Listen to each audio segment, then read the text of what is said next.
um ônibus caminhão, onde a gente tinha 20 pessoas, jornalistas e não, e a prova seguia, a gente ia. Então a gente quebrou, nós ficamos perdidos, sabe? Eu tinha 25 anos, imagina, o mundo se abrindo para mim. Então isso foi uma coisa que me deu muito prazer. Sofri bastante, era o primeiro evento, chorei, saudade da mãe, saudade da comida da mãe, saudade do cheiro do Brasil.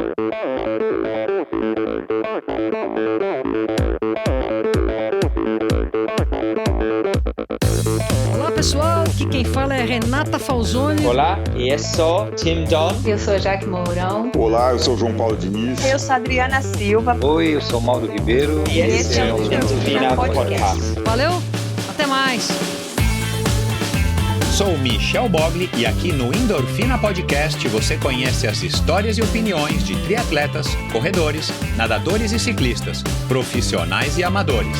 Descubra quem são e o que pensam os seres humanos que vivem o esporte e são movidos à endorfina.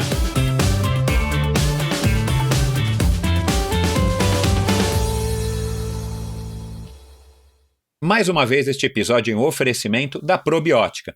Por sinal, tenho certeza de que você já tem acompanhado o trabalho muito legal que a Probiótica vem fazendo, investindo não apenas na fabricação de produtos de primeira linha, é claro, mas também ao patrocinar provas e atletas. Aliás, parabéns à Probiótica pela iniciativa. Estamos precisando de empresas que acreditem no esporte de uma maneira sustentável e o apoio aos atletas profissionais é uma parte importantíssima nesse processo. Aliás, muitos atletas já comentaram a esse respeito aqui no Endorfina. A Probiótica produz uma linha específica de suplementos da mais alta qualidade para os esportes de endurance, tanto para os seus treinos quanto para as provas. Você encontra uma linha completa de carboidratos, desde o tradicional Carbap Gel até o Carbap Pós 4x1, diversos tipos de proteínas, energéticos como a D-ribose e a destrose, glutamina, creatina e os BCAAs que seu nutricionista já deve ter recomendado. Estes produtos e toda a extensa e completa linha de suplementos da Probiótica você encontra na Quality Nutrition. Apenas uma loja com a experiência, conhecimento e excelência da Quality Nutrition é capaz de oferecer a variedade e o atendimento que você procura. Uma ideia bacana da Quality Nutrition, e que ao meu ver foi uma grande sacada do Marcelo Kim, foi a criação dos combos promocionais. Você compra 3 produtos iguais e ganha um desconto que pode chegar aos 50%. Outra sacada é a Quality Week. Em toda a última semana do mês, cerca de 80 produtos nacionais e importados entram em promoção, com descontos que também podem chegar aos 50%. Além dos 3 endereços em São Paulo, você pode comprar convenientemente de qualquer lugar do Brasil através da loja virtual da Quality Nutrition. Você tem literalmente na ponta dos dedos acesso a uma quantidade inimaginável de marcas e produtos. Acesse qualitynutritionloja.com.br e faça suas compras hoje mesmo. A Probiótica é patrocinadora oficial do circuito Ironman Brasil e 3-Day Series 2019. probiotica.com.br. Acesse o site agora mesmo e conheça a linha completa de produtos da Probiótica. No Instagram, Probiótica Oficial e Quality Nutrition Loja. Siga os perfis e fique por dentro das últimas novidades dessas duas marcas. Olá pessoal, sejam todos muito bem-vindos a mais um episódio do Endorfina Podcast.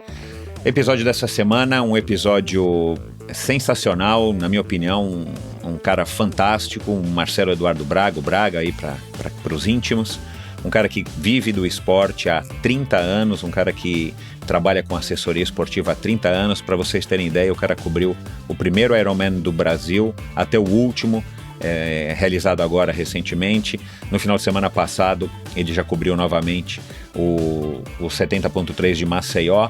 E um cara com uma história vasta, um cara que eu conheço aí há muitos anos através do Pão de Açúcar, da época que eu ainda era atleta do Pão de Açúcar, muito antes mesmo de eu estar trabalhando no Pão de Açúcar. Enfim, um cara muito bacana, um cara que tem muita história para contar, e a gente conversou bastante sobre jornalismo, assessoria de imprensa, sobre a realidade do esporte no país. Uma conversa muito bacana que eu tenho certeza que vocês vão gostar. E para quem está chegando agora, para quem não ouviu o episódio da semana passada, com o Enio Augusto, do podcast Por Falar em Correr. Vai lá, dá uma escutada. E, aliás, o Braga mesmo diz que ele acredita muito nessa mídia. E eu conversei aí com o Enio num podcast bem legal sobre o podcast dele, sobre a ligação dele com a corrida. E aí vocês vão conhecer uma história bacana também de um cara que se apaixonou pela corrida e acabou vertendo também, além de ser um corredor amador, vertendo também para o lado do podcast, um cara que não vive disso, um cara que usa o podcast, que é apaixonado pelo podcast, para estar contando, extravasando aí a história dele, as vontades, os gostos, as opiniões, e um podcast de bastante sucesso e bem humorado. Então vão lá, ouçam o episódio do Enio Augusto, do Por Falar em Corrida, que foi o último episódio, e se você curtiu, vai lá e passa a seguir, passa a escutar os episódios do Enio, que são muito legais. É isso, obrigado a todos vocês que têm mandado comentário, críticas e sugestões. Aliás, recentemente eu tenho recebido algumas críticas super construtivas, bem elaboradas, pensadas, argumentadas. Eu estimulo muito vocês, eu não vou citar aqui o nome de quem está colaborando comigo, mas eu considero vocês colaboradores e vocês sabem disso. Então quem quiser colaborar, quem é ouvinte aí do Endorfina e tem aí opiniões construtivas, pode mandar, porque eu estou sempre procurando trazer um melhor conteúdo e da melhor maneira possível, e eu estou aprendendo a cada dia. Aliás, nesse episódio aqui agora com o Braga é uma inversão de papéis, né? E eu me senti muito honrado de ter cumprido aí meu papel. Espero que vocês tenham gostado, porque não é fácil estar desse lado aqui do microfone, não é fácil, principalmente para quem não estudou jornalismo, para quem não é jornalista, não tem nem vocação para ser um entrevistador. Eu só tenho cara e a coragem, e a gente conversou um pouco sobre isso também com o Enio, do PFC, e conversei agora isso aí com o Braga. Então, obrigado a vocês que têm enviado esses comentários, essas críticas super construtivas e bem elaboradas, que isso tem com certeza me ajudado bastante no meu caminho aí para estar evoluindo e buscando cada vez um conteúdo melhor, da melhor maneira possível para passar para vocês. E também a você que está ouvindo, a você que está apoiando o Endorfina e os novos apoiadores aí das últimas semanas, muito obrigado. Já seus presentinhos, seus brindes estão chegando, a camisa de ciclismo e a camisa de corrida. Então aguardem aí, desculpa a demora, mas já está chegando para vocês. E é isso, pessoal, um grande abraço. Vamos lá agora com o meu amigo e parceiro aí, o Marcelo de Aventura. Vocês vão ouvir aqui como é que a gente se misturou também aí como atleta e jornalista. Marcelo Eduardo Braga.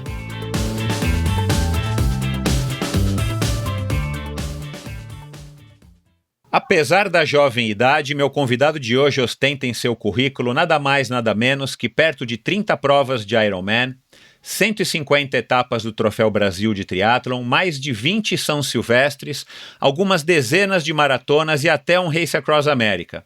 São mais de 3 décadas de uma carreira dedicada aos esportes. Mesmo sem nunca ter praticado a corrida e ter experimentado a natação e a bicicleta apenas por lazer, seus resultados foram e continuam sendo muito expressivos. Se você acompanha alguma dessas modalidades, é bem provável que já tenha se deparado com o trabalho deste incansável e simpático jornalista. Milhares de matérias, entrevistas e releases saíram da cabeça desta verdadeira enciclopédia do esporte de endurance brasileiro. Com vocês, um sujeito que vive o esporte do esporte desde a época em que o então recém-aposentado nadador olímpico de Jamadruga resolveu trazer para o Rio uma prova de Ironman, quando a São Silvestre ainda era realizada na noite da virada do ano, o ex-jogador de vôlei e craque no futebol de botão, Marcelo Eduardo Ferreira Braga. Muito bem-vindo, Braga. Bom dia, obrigado, Michel, um prazer estar aqui com você. Me diz uma coisa, você tem um caderninho de autógrafo de todos os atletas personalidades que você já teve a oportunidade de entrevistar, de cobrir, né? Olha, eu nessa carreira tive a oportunidade de falar com pessoas fantásticas, com atletas que realmente me impressionaram e impressionam até hoje pela dedicação, pela qualidade e pela presteza na ajuda do próximo. Alguns eu pedi, vou dizer com você, eu pedi uma vez para o Poltergar, campeão da São Silvestre, pedi também para o Michael Johnson, né, que são pessoas que eu achei fantástico tá ao lado, né, e ter a honra de ter trabalhado com eles. Mais ninguém? Olha, na verdade são esses. Tá certo. apesar de admirar muitos, né, isso é fato. É que, na verdade, quando você está trabalhando, fica meio assim, poxa, será que eu peço autógrafo? Será que eu tiro uma foto? não é uma coisa que você fica muito à vontade. Entendi. Mas a admiração e o respeito sempre existem. Não, legal. Aliás, a gente vai abordar isso mais pra frente aqui na nossa conversa, é uma curiosidade que eu tenho, e eu já gravei com a Fernanda Paradiso, né, como eu havia te dito, e eu fiz essa pergunta para ela, né, porque ela é jornalista, ainda é fotógrafa e tal, mas eu quero saber de você também como é que é essa relação entre o jornalista e o atleta, né, o Braga e o atleta, como é que você faz para estar aproveitando desse relacionamento que você pode construir com essas pessoas para estar podendo realizar um trabalho melhor, diferenciado e tudo mais, mas daqui a pouco a gente vai falar disso. Agora, eu só queria, tem muita gente que está nos ouvindo hoje aqui, esse bate-papo, e está querendo saber, né, se a pessoa já te acompanha, se é teu amigo ou se está aí mais por dentro aí das redes sociais, já deve ter visto aí alguém repostando ou alguém contando que você teve agora que passa recentemente por uma cirurgia e você teve o teu pé amputado. A gente vai falar disso também aqui um pouquinho mais para frente, mas para acalmar o ânimo de todo mundo, não é à toa que a gente está gravando isso daqui, né? A gente está gravando esse episódio, né, uma semana antes de quando ele foi ao ar, para quem está ouvindo aí no dia na quinta-feira aí que está indo ao ar. Pela tua voz tá ótimo, pela tua aparência tá ótimo, mas conta aí nas tuas próprias palavras como é que tá a tua saúde hoje, como é que você tá fisicamente? Bom, eu tô bem, né, de saúde, com uma boa recuperação depois da cirurgia, e eu fui obrigado a amputar o pé por causa de uma infecção muito forte provocada pela diabetes ou agravada pela diabetes, e encarei da melhor forma possível, né? Se você falar assim, ficou feliz? Não, ninguém fica feliz em perder o pé, né? Agora, é aquela história, eu tenho que pensar daqui para frente. Então eu tenho que estar bem de saúde, minha diabetes está controlada, minha vida está bem, eu estou bem de saúde, para iniciar uma nova fase de reabilitação, em breve estar com uma prótese e seguir minha vida, porque nada é mais importante que a vida, né? Eu acho que só um alerta para o que aconteceu comigo, é a atenção para essa doença que mata aos poucos, chamada diabetes. Pois é. Ela não te dá sinal nenhum, você vai tocando a vida e de repente, quando você tem um problema, você na verdade você tem vários. Eu, ano passado, só como curiosidade, Michel, passei mal já, fui internado por causa de uma insuficiência cardíaca provocada pela diabetes. E um ano depois, eu tive de novo esse problema da diabetes com uma infecção e tendo que amputar o pé. Mas agora eu estou super controlado, minha saúde está boa, e a perspectiva, meu amigo, é seguir tocando, e se puder ainda cobrir várias São Silvestres, maratonas, aí que tem pela frente. Que bom, cara, que bom. Vamos lá, de onde que vem o teu interesse pelo esporte, Braga? Conta um pouquinho aí de como é que foi essa tua relação com os esportes desde da sua primeira lembrança. Bom, eu sempre gostei de esporte.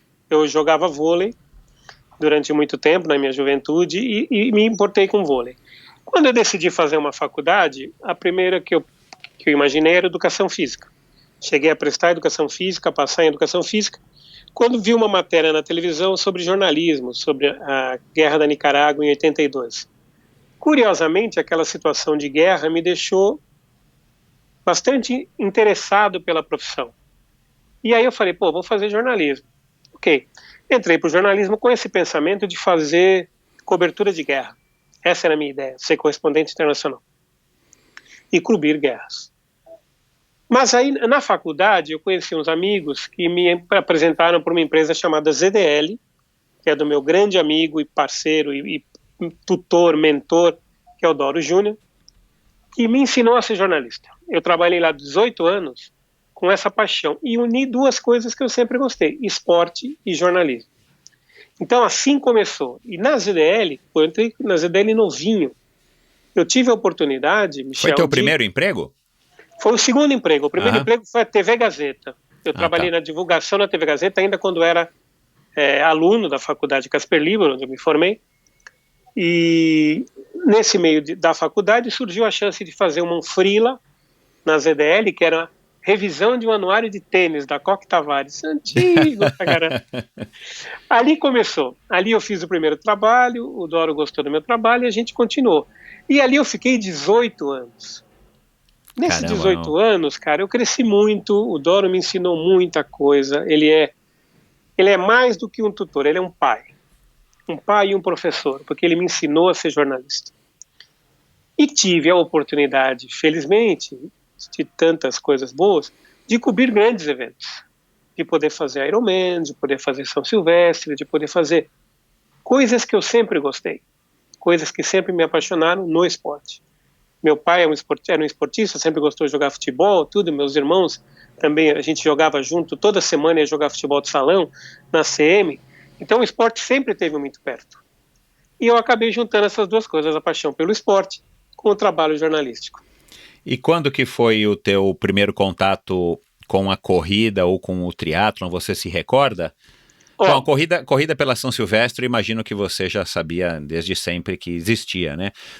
E como é que foi essa história aí com o triatlon também? Conta um pouquinho aí pra gente. Bom, em 86, eu fui contratado pela ZDL.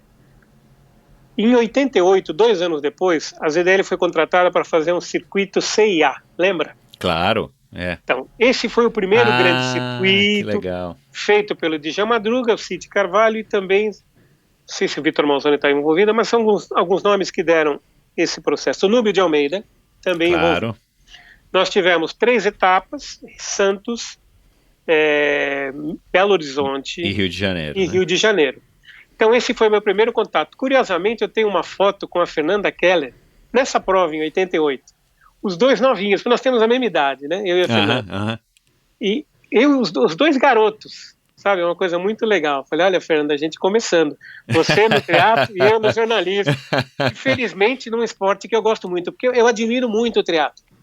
Porque ele consegue juntar 3 modalidades que me agradam bastante e que são importantes como desafio, como endurance, como metas para todo atleta. Legal. Eu ia te perguntar isso mais para frente, mas já que você tocou nesse assunto, o triatlon é um esporte, dentre os que você tem experiência de cobrir, o triatlon é um esporte que, na tua opinião, ele gera mais notícia pelo fato de ter 3 modalidades, pelo fato, enfim, da dificuldade, né, em que a gente não precisa entrar no mérito, mas um Ironman realmente é uma prova bem difícil, né, do que talvez uma maratona somente, ou qualquer outra modalidade que você tenha coberto, uma São Silvestre, por exemplo. Ele gera mais notícia, é mais gostoso de trabalhar porque tem mais elementos para você, ou você cobrir uma São Silvestre, um Troféu Brasil, como eu brinquei aqui, né, que você deve ter coberto todas as etapas, é mais ou menos a mesma coisa para um jornalista? Como jornalista, eu vou te dizer que eu gosto de todos os esportes que eu cubro. Não tem uma modalidade, eu fiz várias nesse tempo, das mais malucas, as mais famosas, como corrida, triatlo. Então, não há uma diferença do que eu gosto de fazer. É óbvio, se você me perguntar, e eu vou ser sincero, qual esporte eu não gosto de cobrir, eu vou dizer que eu não gosto de cobrir boxe. Por que eu não gosto de cobrir boxe, nem MMA? Porque esse negócio de agressão, para mim não vale, não me incomoda. Me incomoda sangue, me incomoda essas coisas de bater no próximo porque é um esporte. Acho que nós já passamos, na minha opinião, nós já passamos dessa fase na época dos gladiadores, entendeu? Então eu não me agrada, mas já fiz muito boxe, já fiz muito MMA e faz parte do trabalho, eu não vou me arrepender do que eu fiz. Em termos de cobertura jornalística, infelizmente o triatlon, mesmo tendo 3 modalidades, ele não aumenta o espaço na mídia. Nós temos que avaliar por 2 coisas. Primeiro, que o espaço na mídia diminuiu. Eu vou te dar um exemplo claro. No começo dos anos 90, a gente divulgava muito polo a cavalo, que é um esporte que eu adoro. Acho fantástico. Natureza, animais, tudo, sem maltratar o animal. Naquela época, pra você ter uma ideia, a gente conseguia capa de jornal. Hoje, se você achar uma matéria de polo no jornal, você pode festejar porque o cara ganhou na Mega Sena e tá lá por isso. A gente não acha nem mais o resultado, né, dos turfs, dos derbys. De nada, de quase nenhuma modalidade. Hoje você tá limitado ao futebol, como sempre, que é o que tem mais dinheiro, E você tem, em algumas situações, espaços para vôlei, natação, quando os resultados são positivos. Nós estamos tendo agora os Jogos Pan-Americanos. É óbvio que os esportes amadores estão em destaque. Exato. Mas isso vai acabar na semana que vem. Exatamente. Infelizmente vai acabar. E também não é culpa do jornalista que está na redação, ele não tem espaço. Exato, Por mais que ele queira escrever, ele não tem espaço. E o que aconteceu? Com toda essa situação, quem ganhou espaço foi a internet. Na internet você não tem limitação. Só que na internet, na minha visão, você tem outro tipo de limitação, que é a saturação. Você não pode fazer um texto muito longo. Acho que as pessoas não estão na internet para ler um livro. Elas estão na internet para se informar rapidamente. Se inteirar de alguma coisa, ela entra na matéria e acaba tendo mais informação. Então, infelizmente, o triatlon, mesmo com 3 modalidades muito interessantes, não consegue um espaço maior. Hoje, se a gente analisar as provas do Ironman, Troféu Brasil, você tem, nas provas regionais, por exemplo, essa semana, agora no fim de semana, a gente terá o Ironman 70.3 de Maceió. O espaço obtido no Nordeste é fantástico. Todas as TVs, tudo.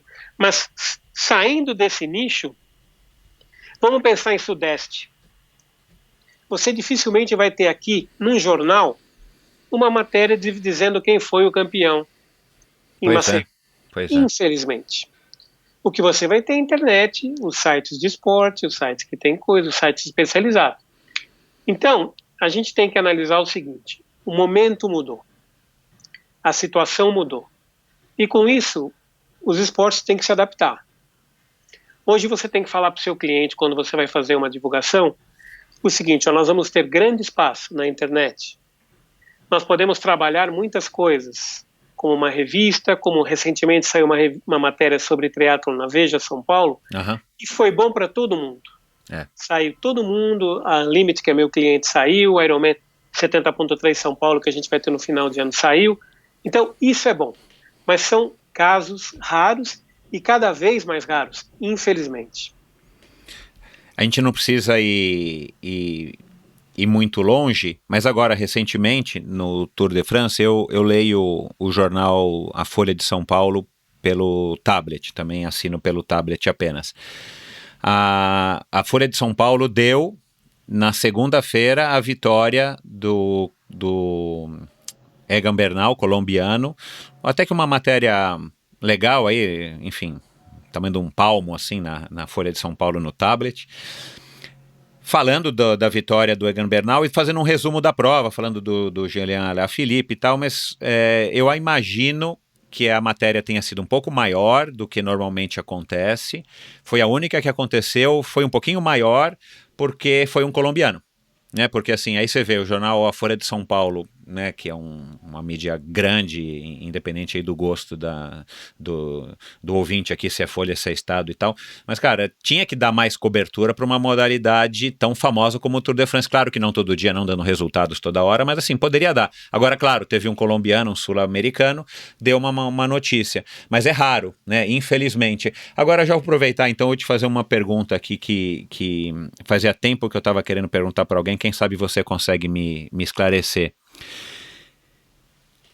Você disse que o espaço diminuiu, mas também não era bom, né? Porque o futebol domina aí há anos e depois a gente teve a fase lá atrás do basquete, a fase do vôlei, né? Que teve bastante notícia. Hoje em dia também não tem mais por conta da internet.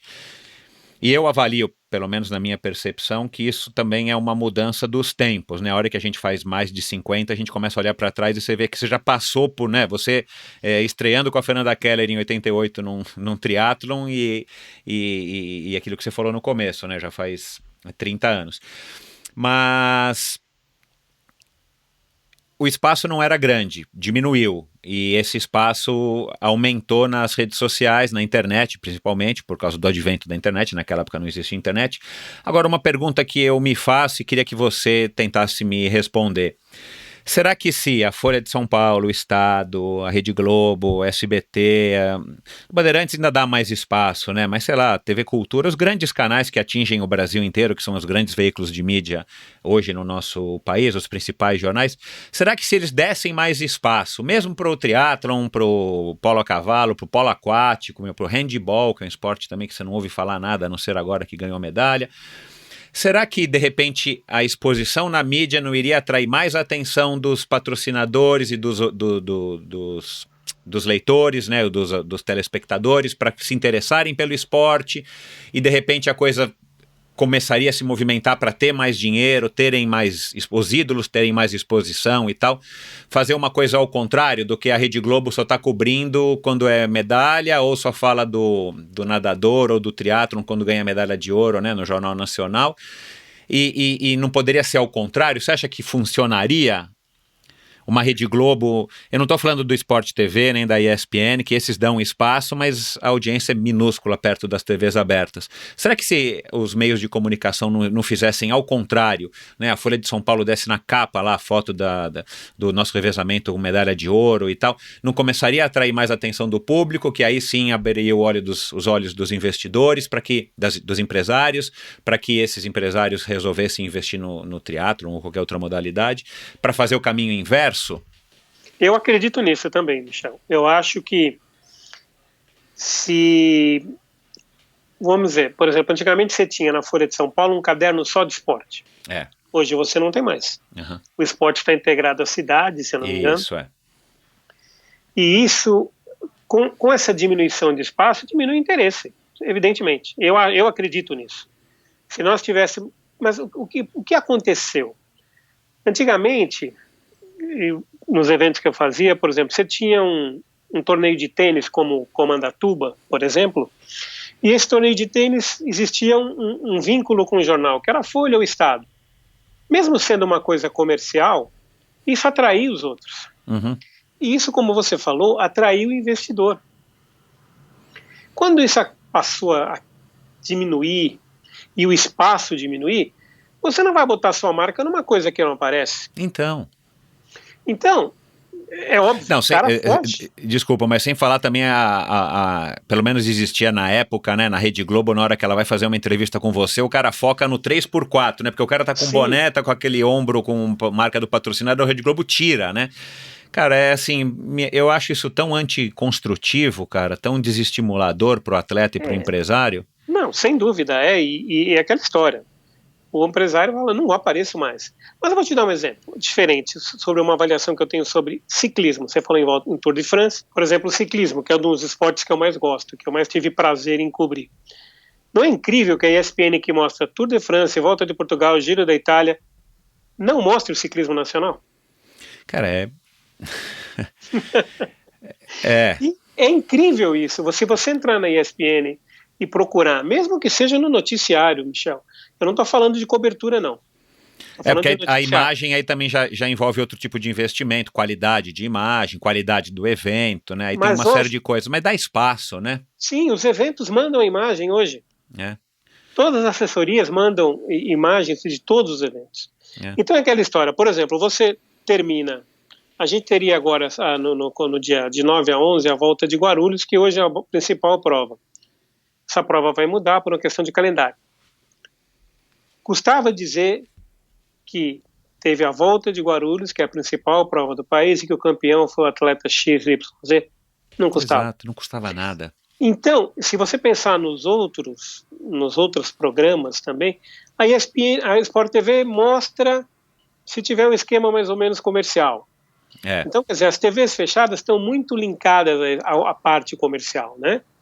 E fica difícil você, por exemplo, durante as transmissões do Tour de France ou de qualquer outra prova, eu sei que os comentaristas falam de provas nacionais, mas é uma coisa muito rápida porque eles estão fazendo uma transmissão. Exato, Então eles até citam e procuram dar um apoio, e já fizeram isso.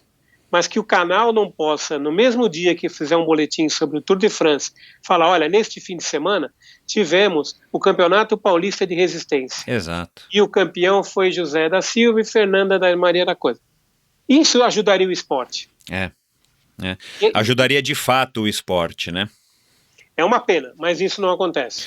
Quem sabe, esse nosso presidente aí meio desmiolado, aí quem sabe cria uma lei, alguém sugere para ele uma lei de quem tem concessão para transmitir pela televisão, que teria que ter um mínimo obrigatório de cobrir esportes nacionais, né? Como tem essa regra aí de exibir produções nacionais e não só ficar exibindo as produções hollywoodianas e tal, ter um conteúdo brasileiro. Quem sabe poderia ter alguma coisa assim, pelo menos para estimular a cobertura, como você falou aqui agora, e isso, enfim, eu acredito que desencadearia toda uma sequência de eventos que teria uma chance enorme de estar melhorando o nosso esporte em todos os sentidos, né?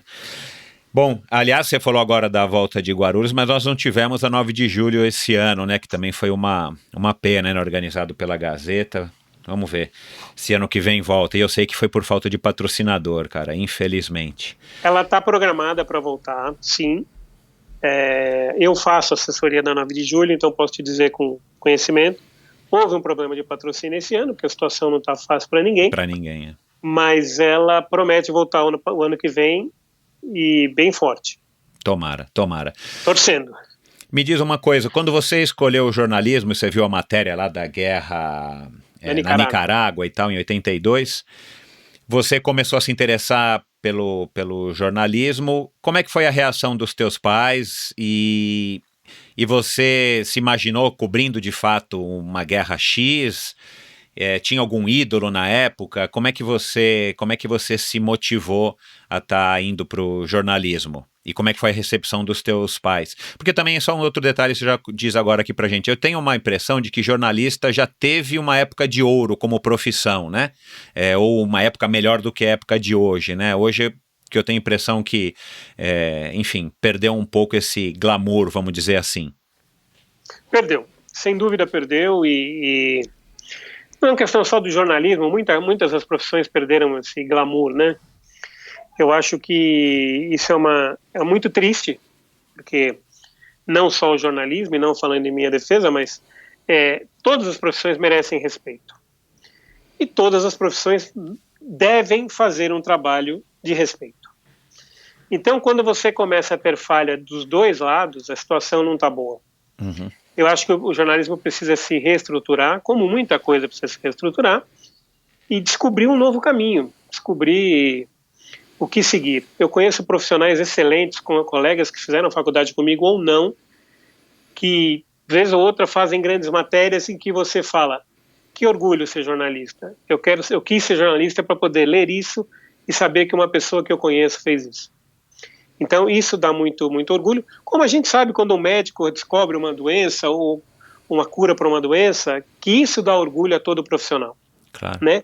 Isso é fundamental. Eu acho que a gente precisa mudar a cabeça num todo, rever as profissões, melhorar a qualificação, porque nós temos que contar com isso também. A qualificação caiu muito, né? Então você tem que melhorar isso para você ter um trabalho mais profissional e o respeito digno que merece.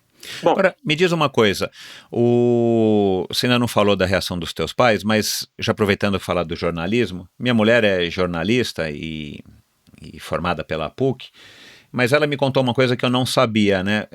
Se você quiser arrumar um emprego como jornalista, onde você vai ter assinado na carteira de trabalho jornalista, ela disse que você não precisa ter faculdade de jornalismo.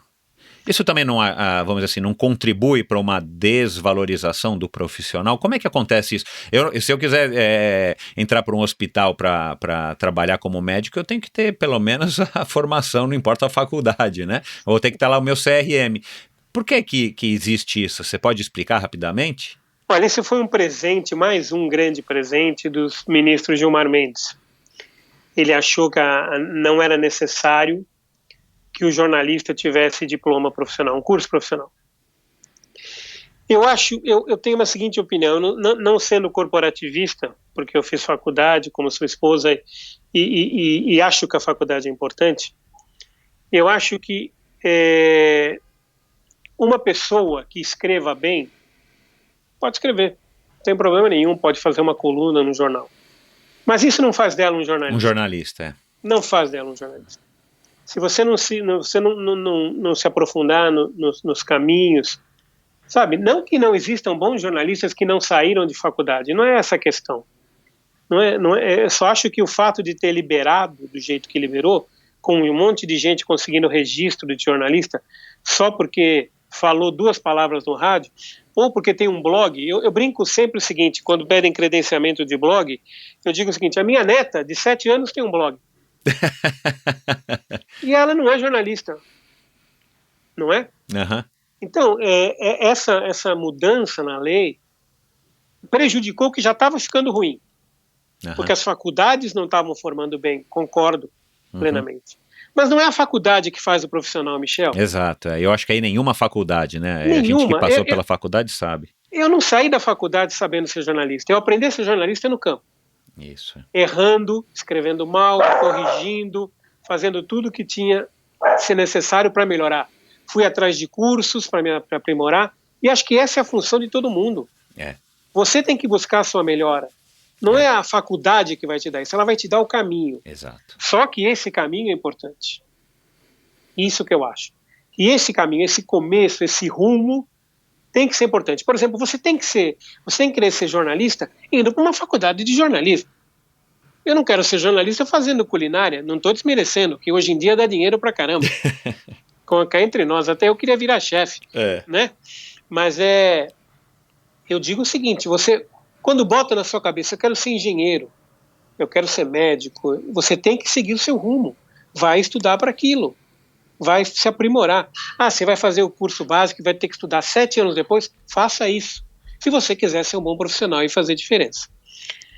Voltando um pouquinho que você perguntou dos meus pais, meus pais adoraram. Que legal. Porque, curiosamente, meu pai, quando era jovem, foi jornalista e publicitário. Então pronto. Então ele gostou de ter o pimpolho mais novo dele, seguindo o caminho da comunicação. Eu tenho 2 irmãos, esses 2 irmãos são médicos, tenho inclusive um irmão gêmeo que é ginecologista. Isso foi novidade para mim. E que todo mundo achava que eu devia ser médico. Eu falei, eu não quero ser médico. Não tenho nada que me agrade nessa profissão. Respeito o trabalho de todos, fui ajudado por muitos ultimamente, por sinal. Olha lá. Mas nunca tive prazer por isso. Meu prazer foi comunicação. Eu gosto muito de escrever e gosto de passar a informação. Felizmente me tornei um assessor de imprensa de esportes, que é uma situação um pouquinho mais à vontade do que um assessor de imprensa institucional que tem que defender a imagem de uma empresa de qualquer jeito. Eu defendo o esporte. Então isso me dá uma facilidade e uma consciência mais tranquila. Não que eu não goste de fazer institucional, é óbvio que faz parte da profissão. Mas fazer esporte me dá muito prazer. E isso foi uma alegria para os meus pais, porque eu estava fazendo o que gostava. Claro. A minha mãe sempre foi muito orgulhosa de ter um filho jornalista, se bem que ela apostava que eu fosse advogado, né? Eu até curtiria ser advogado, mas acho que jornalista eu sou melhor. Você nunca se arrependeu? Assim, nunca. Não se arrependeu, mas nunca passou pela tua cabeça, puxa, acho que, sei lá, numa fase ruim na tua carreira, você fala, puta, eu devia ter feito advocacia, eu devia ter seguido meus irmãos, foram médicos? Não, eu nunca tive esse arrependimento. Eu fico às vezes brincando comigo, eu mesmo falei, nossa, do jeito que eu sou cascateiro, eu seria um bom advogado. Mas nunca me arrependi da minha escolha. Isso é uma coisa muito legal. É óbvio que você tem momentos de altos e baixos, claro, você fica pensando assim, poxa, o que eu devia ter feito, né? Será que se eu fizesse isso, aquilo? Mas eu não sou um cara de lamentar o que eu não fiz, entendeu, Michel? Eu sou um cara de lamentar o que eu possa vir a fazer e não vá fazer. Então eu fico pensando no que eu quero fazer, né? Eu sempre botei a cabeça no lugar e falei, pera um pouquinho só, isso aqui ainda me dá prazer? Eu acordo de manhã com vontade de seguir nisso? Eu brinco sempre, né? Todo mundo me fala, e aí, você é jornalista? Eu falei, pois é, eu sou jornalista há 30 e poucos anos, mas estou cansando. E aí, o que você quer fazer? Eu quero ser chapeiro. O cara fala assim, chapeiro? Meu sonho é fazer hambúrguer, meu sonho é fazer sanduíche, fazer suco e vender na praia, entendeu? Mas aí para relaxar. Mas claro. Eu paro para pensar assim, mas ainda vai demorar. Isso aí. Eu ainda gosto do que eu faço, felizmente. Que bom. Cara, nesses 18 anos aí na ZDL, que foi, aliás, aí que a gente se conheceu, né, por conta do triatlon, né, que a gente também se conhece aí há pelo menos uns 25 anos. Você teve né, e você me passou aqui um pouco do teu breve currículo, né, resumidíssimo, né, porque são 30 anos de carreira, mas GP do Brasil de atletismo, que já teve uma época mais brilhante aqui no país, né, Ironman, que você pegou desde a primeira prova do Dijan, que foi o Christian Bustos que venceu, e a Fernanda Keller. Troféu Brasil, eu imagino que você tenha coberto todos, né, ou quase todos, Mundial de Vôlei, Copa Davis, as maratonas de revezamento do Pão de Açúcar, você trabalhou, né, como você disse, pro Pão de Açúcar através da ZDL do Doro, Stock Car, torneio de sumô, né, você me escreveu aqui, e depois campeonato mundial de Star, que você foi cobrir fora, Rally dos Faraós, Pan-Americano de Santo Domingo, que a gente teve também bastante participação aí do triatlon, fora São Silvestre, maratona, vôlei, tênis, ciclismo, como você falou. Tem alguma dessas modalidades ou algum desses eventos todos que você conseguiria destacar pra gente, por algum motivo ou outro, positivo ou negativo, ou, enfim, alguma coisa que te marcou, que você falou, cara, que bom que eu estive aqui nesse momento, tipo, sabe que lá no lugar certo, na hora certa? Bom, tem, óbvio. Se você analisar profissionalmente, se a gente for para o lado profissional, eu fiz grandes eventos no exterior e todos me deram uma satisfação por estar naquele momento ali fazendo. Por exemplo, eu não citei, mas eu fiz durante 10 anos, Michel, a divulgação do Campeonato Brasileiro de Esqui na Neve e Snowboard.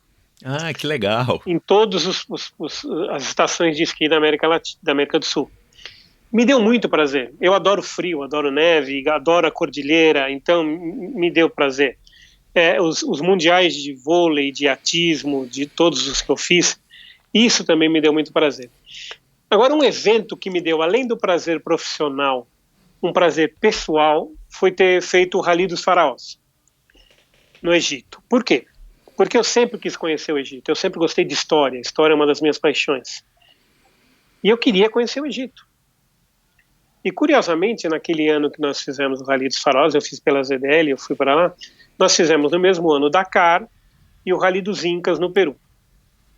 Quando surgiu na empresa o que vai fazer, eu falei na primeira, eu quero fazer o Faraós. Ah, mas você não quer fazer o Dakar? Eu falei, não, eu não quero ir para o Dakar. Mas por que não quer ir para o Dakar? Porque Dakar eu vou fazer de helicóptero.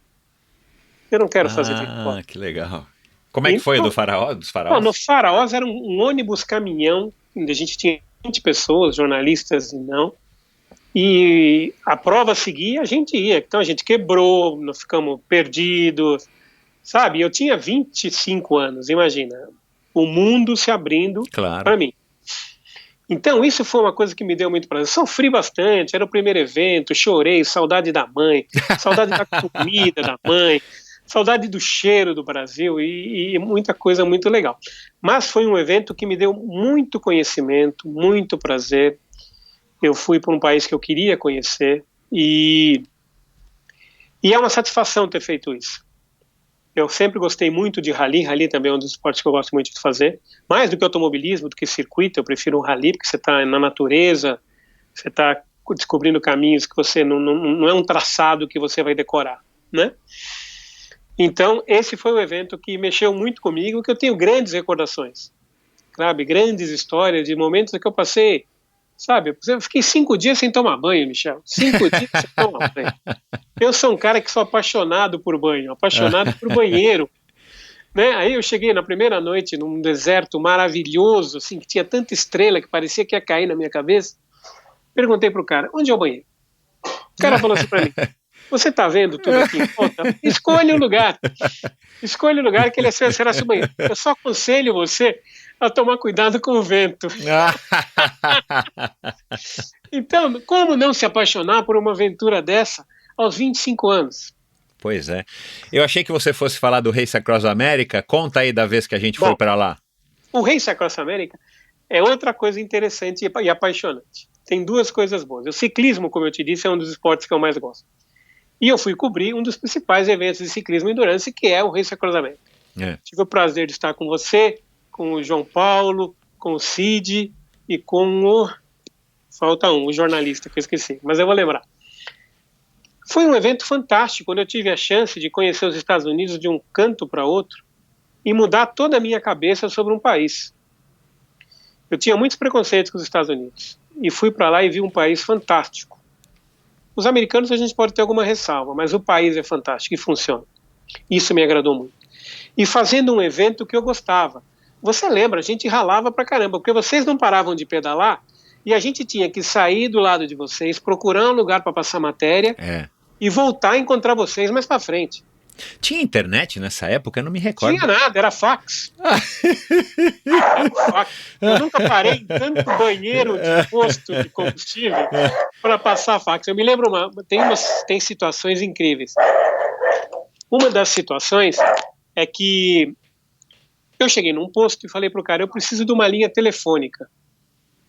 Aí ele falou, você pode entrar no escritório. Na hora que eu entro no escritório, Michel, a mesa cheia de dinheiro. Cheia de dinheiro. Eu falei, o cara me deixou lá e falou, se eu fosse um pouquinho desvirtuado, eu tinha enchido o meu bolso de dinheiro. Essa foi uma das situações. A gente mandava matéria por causa do fuso horário às 7 da manhã. Quando não tinha nada acontecido, a gente inventava história. Então, a gente ia para um motel, eu, o João Pires, o Fernando Sampaio e o Rogério Romero, que hoje mora na Europa, que está fazendo sucesso pela Globo. A gente entrava num quarto de motel e falava assim, no motel a moça falava, quantos quartos? A gente falava, um só. Aí ela dizia, mas para 4? Sim, para 4. Aí a gente revezava, eram 2 camas, então 2 dormiam, um trabalhava, um tomava banho. Quando completasse todo mundo no ciclo de trabalhar e tomar banho, a gente ia embora. Para poder alcançar vocês. Então. Vocês iam acabar a prova antes da gente. Então foi outro evento que me ensinou muito profissionalmente. Eu perdi muita frescura daquela, o que eu vou fazer? Será que eu quero hotel 5 estrelas? Que hotel 5 estrelas eu dormi no chão. Porque você tem que dormir, enfim, descansar o mais rápido possível para poder acompanhar a corrida, né? Quantas vezes eu dormi sentado naquela van? Sabe? E feliz com o trabalho que a gente estava fazendo. Eram outros tempos, você lembra? A gente conseguiu um retorno muito legal. Muito legal, Vocês foram um dos pioneiros do Brasil no Race Across America. Hoje nós temos mais equipes. Mas naquele ano, na estrutura montada, todo o processo feito, vocês, além da equipe de trabalho da prova, vocês levaram uma equipe de comunicação. Era um cinegrafista, um fotógrafo, um jornalista e um cara de TV. Quem fazia isso naquela época? Ninguém fazia. Foi um privilégio, né? E a gente fez porque tinha espaço, né? Mesmo se fizer hoje, vai ter que ser para YouTube, para Facebook. Sim, eu tenho uma amiga que acabou de ir para o Race Across America fazer uma... Daniela Genovese. Daniela Genovese. Uma das meninas que trabalha com ela, a Vivian, ela trabalhou comigo nos Jogos Olímpicos do Rio de Janeiro também, que foi um trabalho que eu fiz. E eu falava assim, Vivian, isso aí é fantástico. Ela falou, Braga, eu tô vendo que é fantástico. Porque a gente passa num dia em cada lugar. Exato. E ninguém para. E era muito engraçado, porque você queria divulgar. Agora as pessoas falavam assim, tá bom, a gente vai divulgar, o cara do jornal. Mas que hora que eles vão estar passando aqui? A gente falava, não sei. Não sei. Eles podem passar aqui às 3 da manhã. Aí o cara fala, e como é que nós vamos esperar às 3 da manhã? Eu falei, o senhor tem razão. Fica tranquilo e vamos embora, vamos seguir.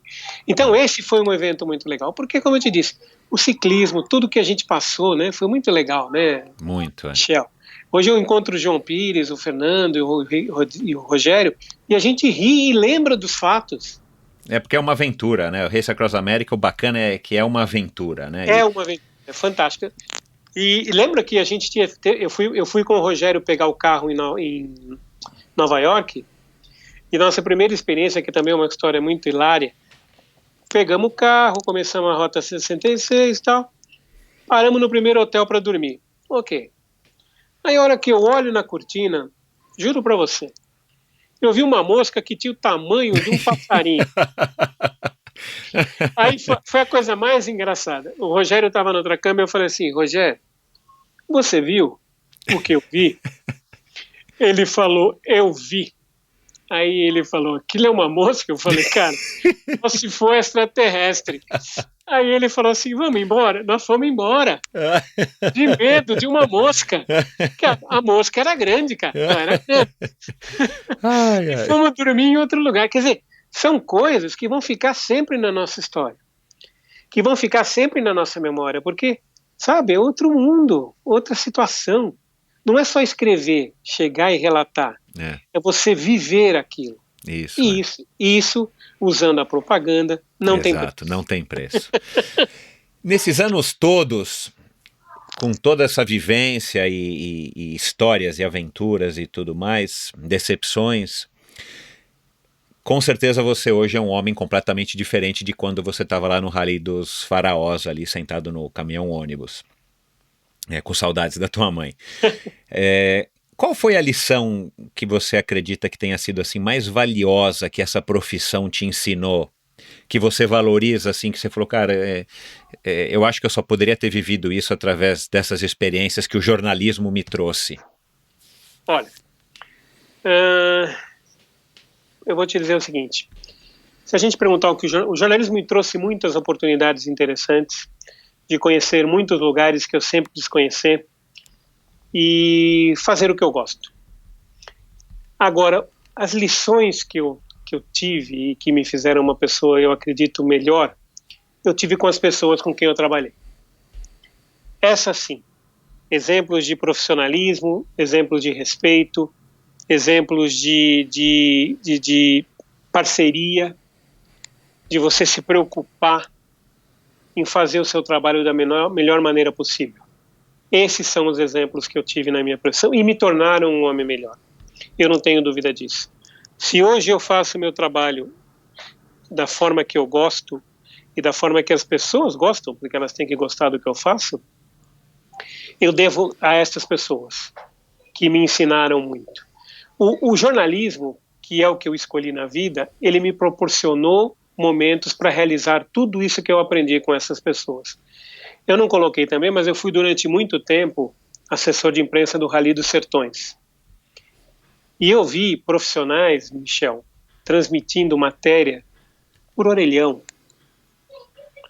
O cara não escrever uma linha no papel e editar a matéria inteira pelo telefone, com uma qualidade pouco vista, que nem um cara que tivesse sentado durante 2 horas em frente a uma máquina de escrever, um computador, teria a qualidade de fazer esse texto. Então, esses profissionais me ensinaram. Sem contar a amizade, a parceria. Tive decepções? Nós temos decepção todo dia. Exato. Com várias coisas. Faz parte. Mas eu não gosto de guardar coisas ruins. Elas ficam numa parte do meu cérebro, num arquivo bem morto. Mas bem morto. Eu digo que eu nunca esqueço as coisas, não esqueço. E se elas foram ruins, para mim eu também não vou esquecer. Mas isso não me motiva. Exato. Eu não sou uma pessoa que fica remoendo coisas ruins. Eu só lembro de coisas boas. E minha memória, felizmente, lembra de coisas boas. As coisas ruins, elas passam assim como uma vaga lembrança. Isso aí.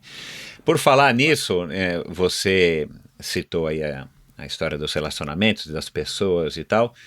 E você, a partir de um certo momento, é claro que a gente sempre tem uma troca com qualquer pessoa que a gente se relaciona, mas a partir de um certo momento nas nossas carreiras, a gente acaba também nos tornando referência para outras pessoas.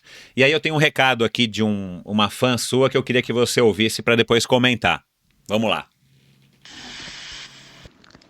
Eu fui perguntar pro Braga no começo do projeto do Elas no Triathlon. Tava super precisando de ajuda e ele sempre apoiou e tal. Tava na correria e tinha, sei lá, mais de 20 artigos. E aí falei, Braga, eu preciso de um revisor urgente, você conhece alguém? Aí ele, passa aqui que eu te ajudo. Ele revisou tudo. Isso eu nunca vou esquecer. Super, super querido. O Braga, nossa, eu me sinto super honrada de estar do lado dele e aprender todo dia um pouco. Ele é fantástico. Braga, um super abraço pra você, um beijo gigante. Ganhei um amigo nessa empreitada. Beijo, tchau. Roberta Alvarenga, do Elas no Triathlon, né? Isso. Que é colega de profissão aí sua, né? Jornalista. Isso, ela é jornalista também. E ela apresentou esse projeto e ela precisava de um revisor. Eu falei, eu faço, não tenho problema nenhum. Uma coisa que eu acho importante na profissão é o seguinte: eu nunca tive medo de concorrência, Michel. Eu acho que se você faz seu trabalho de uma forma boa, profissional, é óbvio, como eu já disse, a gente erra também, muito, e tenta corrigir. Mas ninguém começa um trabalho querendo errar, né? Eu acho isso, não existe isso, né? Então eu sempre fiz questão de ajudar as pessoas, principalmente jornalistas mais novos. Existe uma frescura no jornalismo que é assim, você não pode passar seu mailing é o seu tesouro. Eu não penso assim. Eu acho que eu tenho que passar meu mailing para que essa pessoa que está trabalhando e fazendo outro trabalho consiga alcançar os mesmos caminhos e consiga seu resultado. Porque quando o resultado do trabalho de assessoria de imprensa ou de jornalismo tem sucesso, todo mundo ganha. Exato. Todo mundo ganha. É um pensamento construtivo, né? Claro, o cara vai, olha que legal, o trabalho deu certo. Eu vou apostar de novo numa assessoria. Eu vou apostar de novo nesse tipo de trabalho de comunicação, numa comunicação diferenciada e que vá atingir o meu cliente. Eu tenho um cliente, o Tadeusz Kassabian, da Iascom, que a gente sempre brincava assim, quando ele queria um texto de uma das provas, eu falava, Tadeusz, mas essa prova é pequena, esse texto não vai ajudar. Ele respondeu para mim assim, todo texto ajuda, porque alguém vai ler e alguém vai se inscrever. Então é verdade, sabe? Ajuda todo mundo. Então, que todo mundo tenha sucesso para que a profissão seja de sucesso. Eu nunca quis acabar com ser o único assessor de imprensa, não. Eu quero que existam ótimos assessores de imprensa, como existem ótimos assessores de imprensa, e que a profissão seja valorizada. Esse é o importante. Exato. E por falar em concorrência, mas principalmente em amizade, deixa eu colocar mais um outro clipe aqui para que a hora que eu conversei e disse que eu ia gravar com você, fez questão de estar mandando um recado para você. Oi, Braga, não sei se você se lembra, mas nós nos conhecemos em 1999 ou 2000, quando na época eu trabalhava no Pão de Açúcar e a ZDL começou a fazer assessoria de imprensa de triatlon, corrida de rua e atletismo. Só que não passou muito tempo e você logo montou sua própria assessoria, mas nós continuamos a nos encontrar nas coberturas de prova como Ironman, Maratona de São Paulo, São Silvestre e por aí vai. Bom, são quase 20 anos de muita história, né? Eu espero que nós possamos nos encontrar em breve e desejo a você uma excelente recuperação e que tudo ocorra da melhor forma possível, ok? Um beijo grande para você. Até mais. Beijo. Fernanda Paradiso, né? Que já passou por aqui também no podcast. Fernanda Paradiso é uma grande amiga e de longa data, como ela disse, e é um prazer trabalhar com ela. A gente já fez tanta coisa, Michel. Além da época do Pão de Açúcar, a gente tem feito muito triatlon junto ultimamente, ou muita corrida de rua. E a Fernanda a gente sempre brinca, eu falei, Fernandinha, não perde o prazo de credenciamento, que é uma brincadeira. Ela fala, Braga, mas o cara não fez o pedido para mim? Eu falei, não fez, Fernanda. Aí ela fala, e aí? Eu falei, você é minha amiga, né? Vamos lá, vamos em frente e segue o barco. Mas é uma grande amiga, excelente profissional, e que eu tive o prazer de me tornar amigo e poder trabalhar ao lado. Muito legal. Obrigado, Fernanda.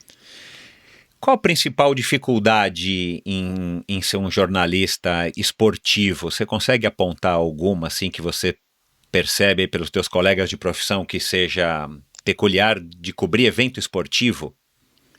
Olha, o jornalismo esportivo é muito engraçado. Primeiro que ele tem um problema de ser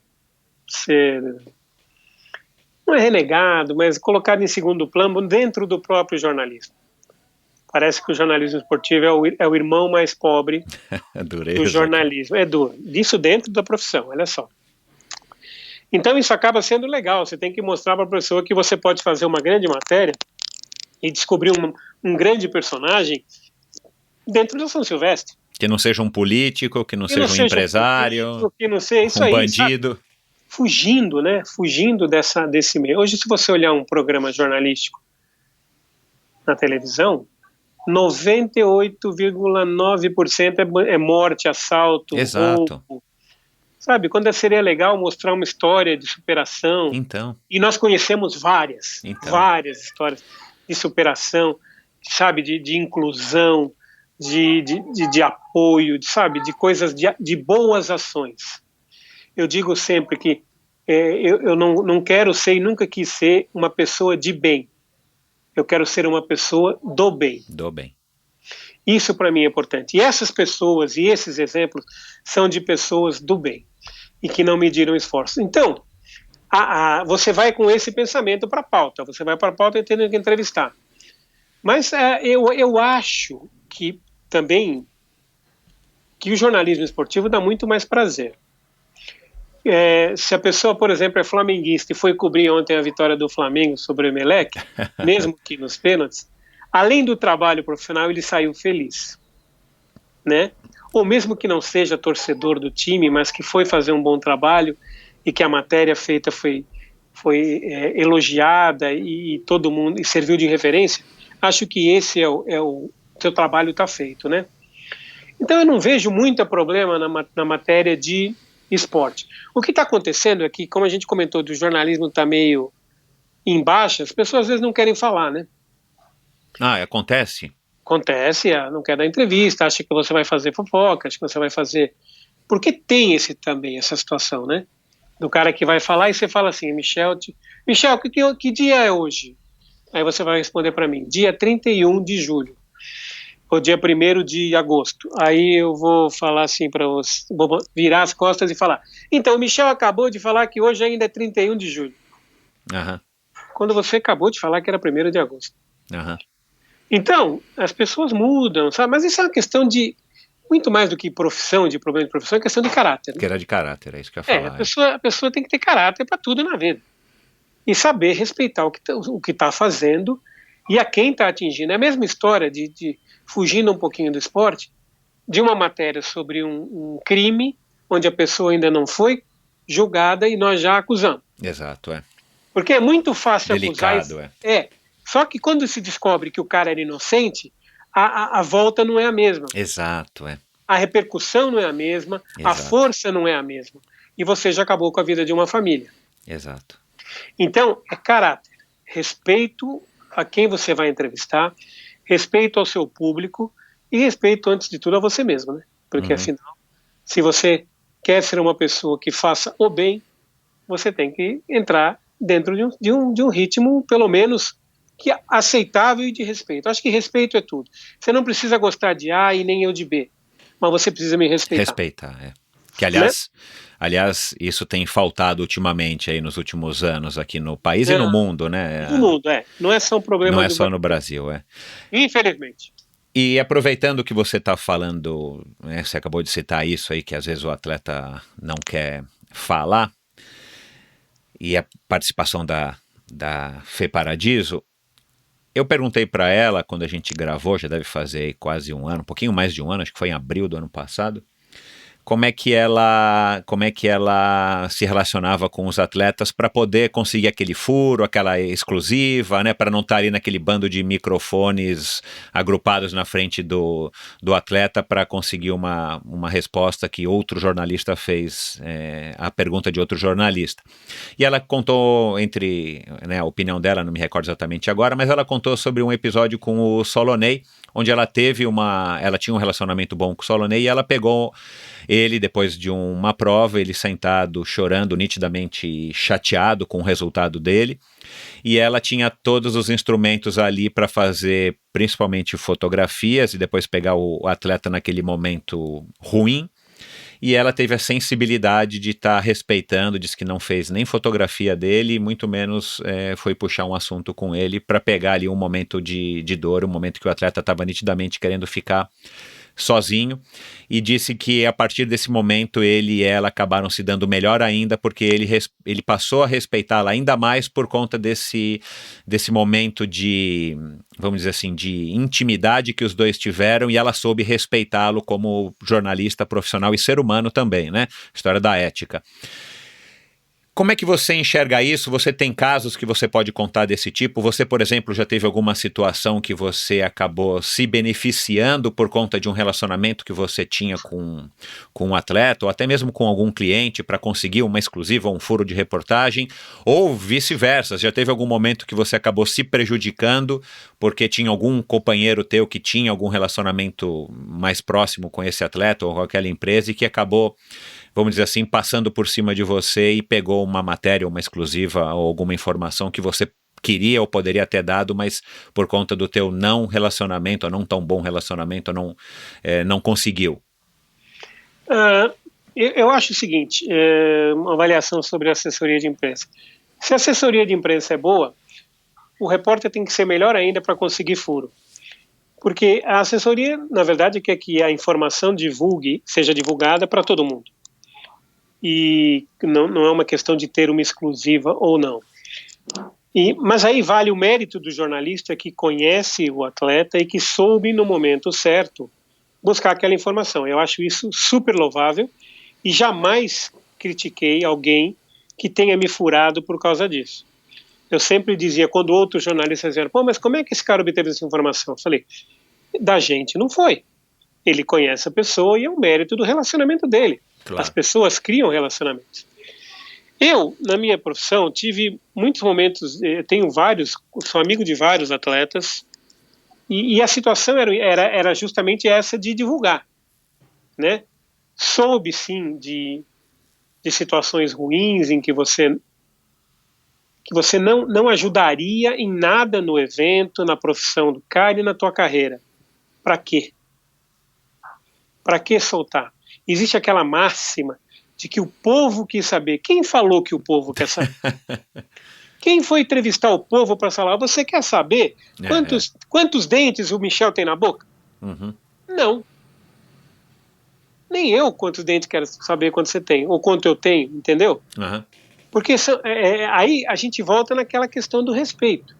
O que a Fernanda foi respeitar um atleta que, independente de ser conhecido dela, estava num momento difícil. Há também uma linha tênue nessa história, que é a seguinte: não podemos esquecer que o jornalista vai atrás da informação. E nessa busca por informação existem situações em que ele precisa, né, ir atrás de coisas chatas. Eu concordo. Ir atrás de coisas chatas. Mas a sensibilidade sempre tem que falar mais alto. De você saber se realmente aquilo que você vai mostrar, o Solonê chorando por causa de um resultado, é importante para quem? O que isso acrescentaria no atletismo brasileiro? O que isso acrescentaria para o seu João da Silva, que mora na esquina, que nunca viu corrida, mas que depois de ver o Solonê chorando vai falar que corrida é ruim? Não é por aí. Eu vou te dar um exemplo muito interessante, Michel. Eu fazia Stock Car e numa prova em Buenos Aires houve um acidente com o Walter Filho, não sei se é do Galtinho. O carro dele decolou e desmanchou no ar. O Stock Car dele. E o que aconteceu? Ele ficou na gaiola, protegido, não morreu, não aconteceu nada com ele. Muito bem. Nós tínhamos essa foto do carro desmanchando no ar. Era uma foto linda, onde o fotógrafo foi perfeito, no momento certo. Era o carro desmanchando como se fosse um quebra-cabeça. Muito bem. Eu estou em Buenos Aires, vendo toda essa repercussão e tal. Me liga, na época, a editora do Jornal do Brasil. Não era editora de esportes, era editora da capa do Jornal do Brasil. E virou para mim e falou assim: você tem essa foto? Eu falei, tem. Você pode me mandar? Eu falei, não.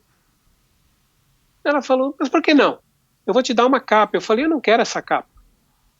Eu não quero essa capa que vai mostrar que o meu esporte é perigoso. Todo mundo sabe que o automobilismo é perigoso. O que vai fazer de bem para o esporte, para o cara que gosta do automobilismo, ver um carro desmanchando no ar? Não existe isso. Ah, mas você vai perder a capa. Eu falei, prefiro perder a capa. Aí eu liguei para o meu cliente e contei para ele, ele falou, você foi perfeito. Ninguém precisa de uma capa dessa. Ninguém precisa de uma capa com alguém tomando um tiro na cabeça.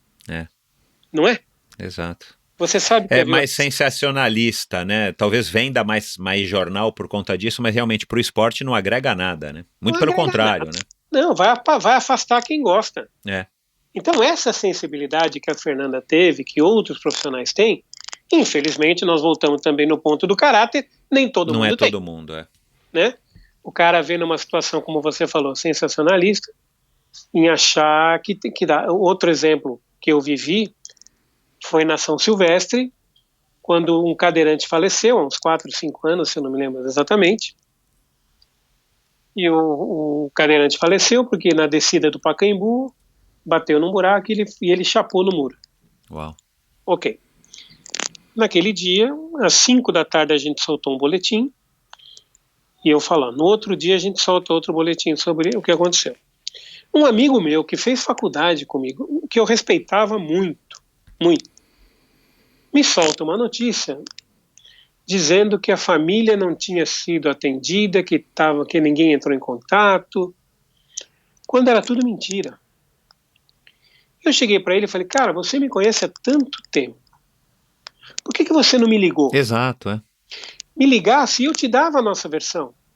E te explicava como que a família está sendo atendida, através da pessoa que está em São Paulo, o cara era do Pará, se não me engano, que está entrando em contato com a família, porque nós não conhecemos a família.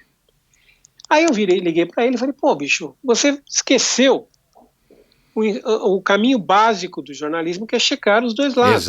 Exato, é.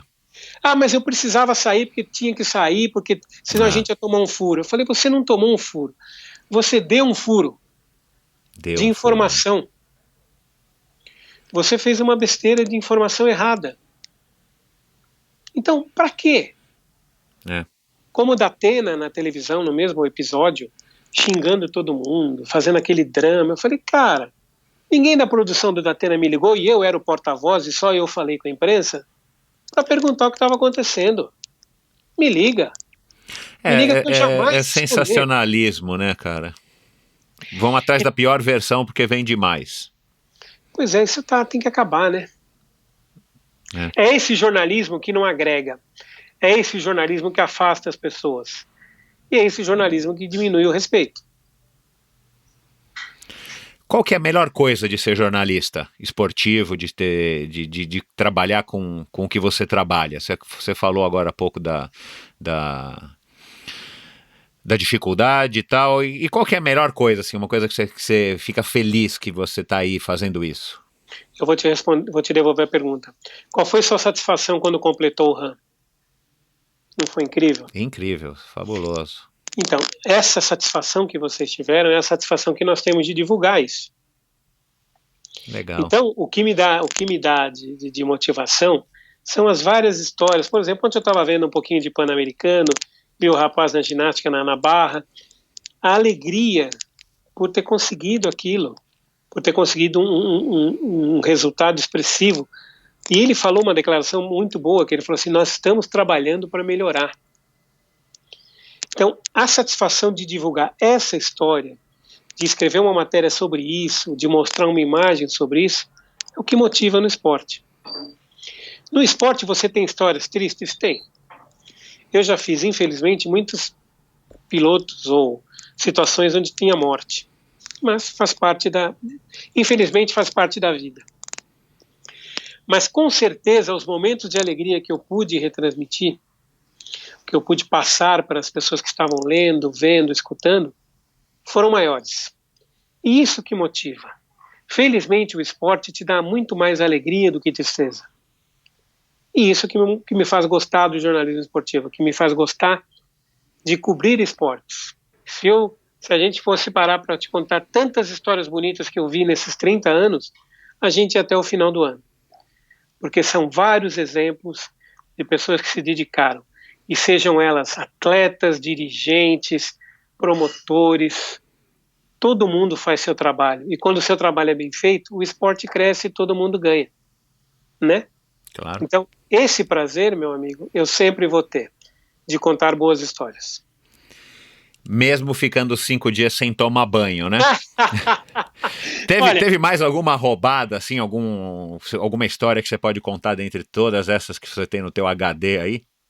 Olha, eu tive essa viagem para o Egito, foi bastante complicada, porque foi minha primeira grande viagem e as condições eram complicadas. Era muito engraçado, porque eu vou te lembrar outra do Egito que é boa, que a gente tinha que passar a matéria para o Brasil. Ok. Aí nós calculamos, porque a taxa de transmissão, eles abriram naquela época, 1990, um fax no meio do deserto, com antena, parabólica e tal. Só que isso tinha um custo, custava $25 o minuto. Uau! Um preço salgado até para hoje, né? Aí a gente combinou assim, bom, você vai fazer uma folha de matéria para passar pelo fax, essa folha demora 3 minutos e você manda. Vai gastar $75 por dia. Ok. Fui com a minha grana, com o orçamento feito, blá, blá, blá, blá, blá, blá. Primeira matéria no primeiro dia. Passei, deu erro.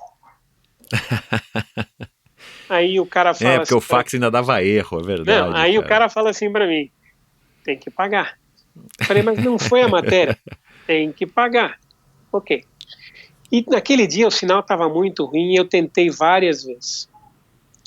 Aí chegou um momento em que foi, aí eu liguei para o Dória em São Paulo, no Brasil, e falei assim, Dória, chegou a matéria?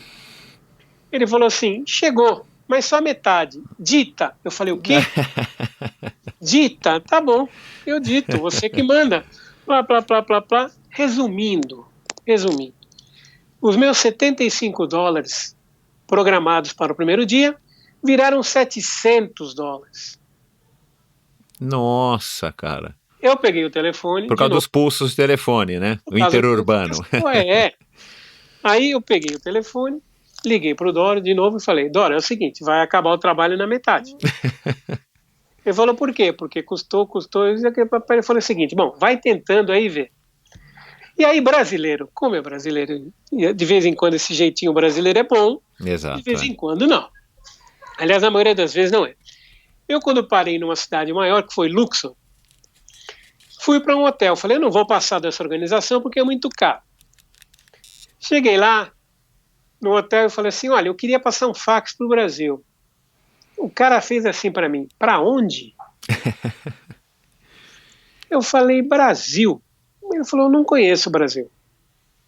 Onde fica? Eu devia ter falado do Pelé, talvez ele lembrasse. Exato. Eu falei assim, onde fica? Eu falei, aí ele tinha um caderno com todos os países, né? E não tinha Brasil. Uau. Aí no B, na hora que eu abri, estava Bélgica. Eu falei, aqui, ó. Brasil é do lado da Bélgica. Ah, se é do lado da Bélgica, aqui é ligação para a Europa. Eu falei, isso mesmo. Ligação para a Europa. E passei o meu fax mais barato. Foi um jeitinho, mas eu não tenho culpa se o cara não conhecia o Brasil. Exato. É verdade. E aí eu achei uma coisa. Então, foi um evento onde você teve uma superação atrás da outra. A gente ficou 2 dias sem comunicação com o Brasil e com o resto do mundo, porque nós nos perdemos. Sem comida. No meio do deserto. No meio do deserto. Aí foi aquela história, parecia acampamento de jovens. Vamos fazer uma fogueira e ver o que cada um tem na mochila. Foi muito engraçado, né? Umas coisas de coisa. Agora, eu tive roubadas. Eu fui fazer, por exemplo, um campeonato, inclusive perto de onde eu moro, no Ipiranga, que era a ZDL fechou um torneio de MMA. Aí fomos eu e a minha colega de profissão, Débora Mamoni, chegamos no ginásio, e o cara fala, vocês são da assessoria? Perfeito, tem um lugar aqui para vocês na frente. Na primeira fileira, eu falei, nossa, que legal. Vamos poder ver tudo. No primeiro soco que voou sangue na gente, eu virei pro cara e falei, amigão, eu quero um lugar lá no último lugar, pode ser? O cara achando que estava me ajudando, me botou no gargarejo. Falei, no gargarejo aqui, perto do ringue, não vai dar. É muita intimidade com os lutadores. Muito, não tem que tomar banho de sangue, né? Mas, cara, tem essas coisas que eu trabalho, mas também muita satisfação, né? E você conhecer pessoas, fazer parte da história, né, esportiva e de momentos que você não esperava, é fundamental. Eu fiz quase todos os eventos que eu quis fazer na vida. Então, eu profissionalmente me sinto realizado, não totalmente, porque eu ainda espero fazer muita coisa, mas não posso reclamar do que eu fiz, não. E qual que é um evento aí dos sonhos que você ainda pretende trabalhar? Cara, eu queria fazer um evento na Islândia. Eu gosto de frio, né? Olha que loucura, né? Mas evento na Islândia, se não for pesca de gelo, acho que vai ser difícil. Mas eu queria ir para a Austrália fazer um Ironman na Austrália. Ah, legal. E outra coisa, eu não sou muito de futebol. Eu tenho meu time, eu sou corintiano, ninguém é perfeito. Mas eu já cobri uma Copa América, tive a sorte de ser assessor da Copa América em 2011 na Argentina. que é um país que eu adoro muito também. Então foi juntar também a fome com a vontade de comer, porque fiz um grande evento num país que eu gostava. Mas eu sempre tive vontade de cobrir uma Eurocopa, onde quer que fosse. E um dia espero cobrir a Eurocopa, vamos ver.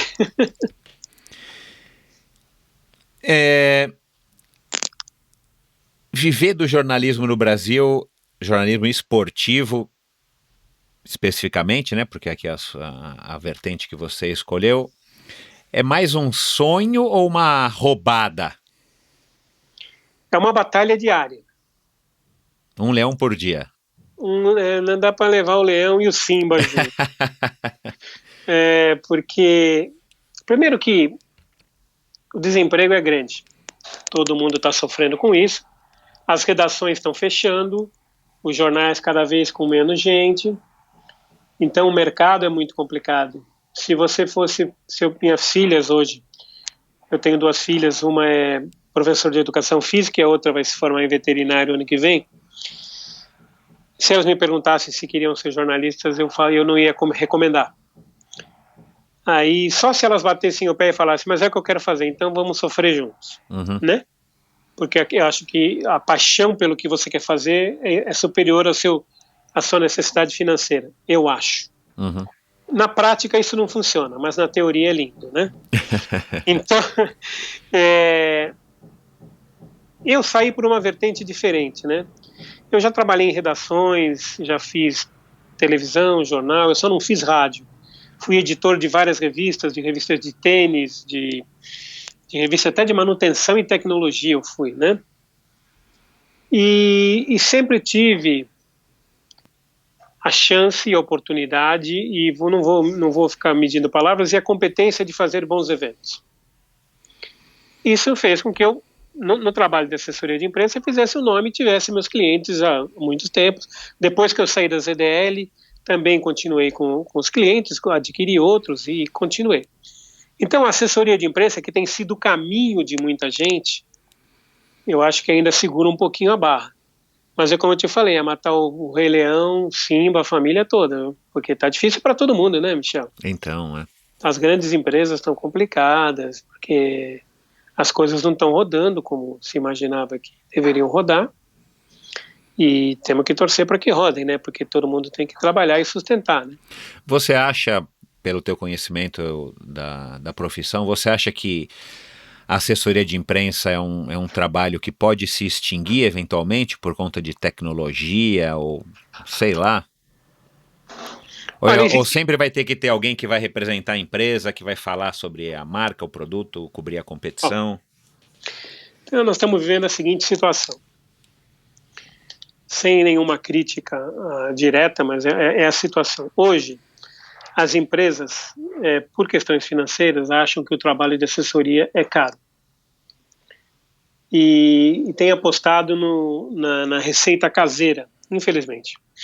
Então é comum você receber textos de pessoal de marketing, achando que é um texto jornalístico, né? Como eu disse, pessoas que escrevem bem, você vai achar várias, né? Não é uma exclusividade de quem fez faculdade de jornalismo. Não. Né? Eu tenho uma passagem rápida na minha faculdade. Eu fiz a Casper Libero e meu professor de português era o único tradutor de Shakespeare no Brasil. Uau! Mas a melhor coisa era conversar com ele, porque a aula dele era um saco. Porque ele não tinha pedagogia para ensinar, infelizmente. Aí um dia ele pediu uma redação, que eu nunca me esqueço, ele falou assim, o tema é chovia. Eu fiz uma redação sobre uma enxurrada, sobre uma enchente, o que isso tinha provocado. E aí ele pegava o texto de todo mundo e lia na frente. E ou detonava ou elogiava. Aí ele pegou meu texto e falou, seu Marcelo, seu texto é bom, o senhor tem futuro, mas o senhor é muito frio. Aí eu falei, doutor professor, como frio? Aqui falta um pouquinho de poesia, falta um pouquinho de romance. Aí eu não aguentei. Eu falei, com todo respeito, professor, mestre, eu não vim aqui para ser escritor. Eu tenho vários colegas aqui que escrevem muito bem e que com certeza escreverão livros. Não é um só, não. Vários. Escreverão bem, poderão ganhar prêmios. Mas eu não quero ser escritor, eu quero ser jornalista. Aí ele engoliu, falou, tá bom. Mas arrume um pouquinho mais de poesia. e é muito engraçado, porque eu já escrevi livro, olha só. E mesmo assim prefiro jornalismo. Então, qual livro que você escreveu? Eu escrevi livro sobre rally, né? Como eu fazia muito rally, eu fiz alguns livros contando as histórias das provas, com fotos e essas coisas. É uma coisa muito mais jornalística do que romance, do que um romance. Então a profissão não está fácil, a situação não está fácil. Mas eu acho ainda que a assessoria é o que consegue segurar a barreira. Se você tirar essas pessoas que escrevem achando que sabe escrever. Porque se você pega uma pessoa que escreve um texto legal, ela vai ser legal. Eu tenho várias críticas sobre o trabalho de assessoria de imprensa hoje.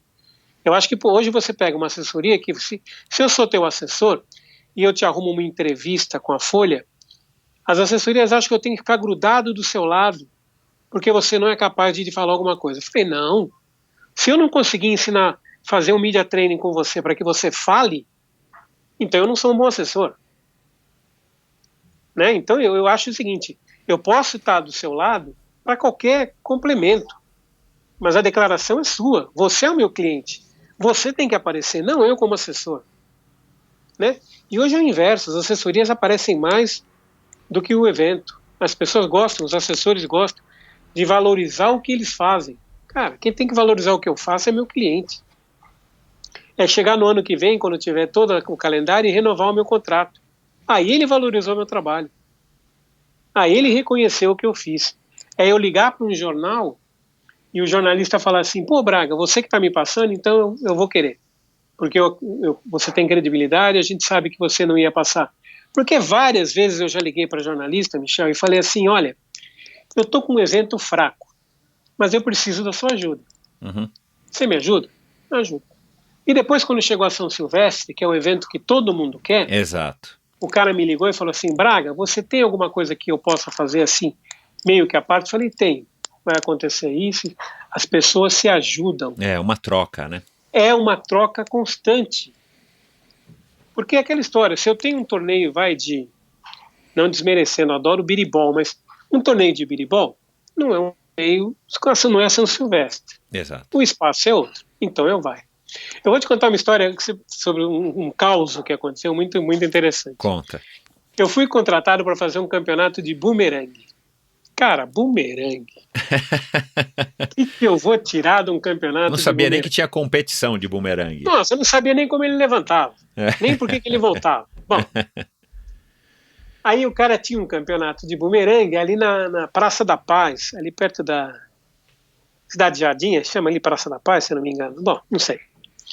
E no mesmo dia eu tinha um evento de Stock Car. E eu fui para Stock Car e botei uma jornalista que trabalha comigo, Amanda Gelombosca, que foi cobrir para mim. E eu preocupado lá na Stock Car se tinha aparecido alguém para essa birosca de bumerangue.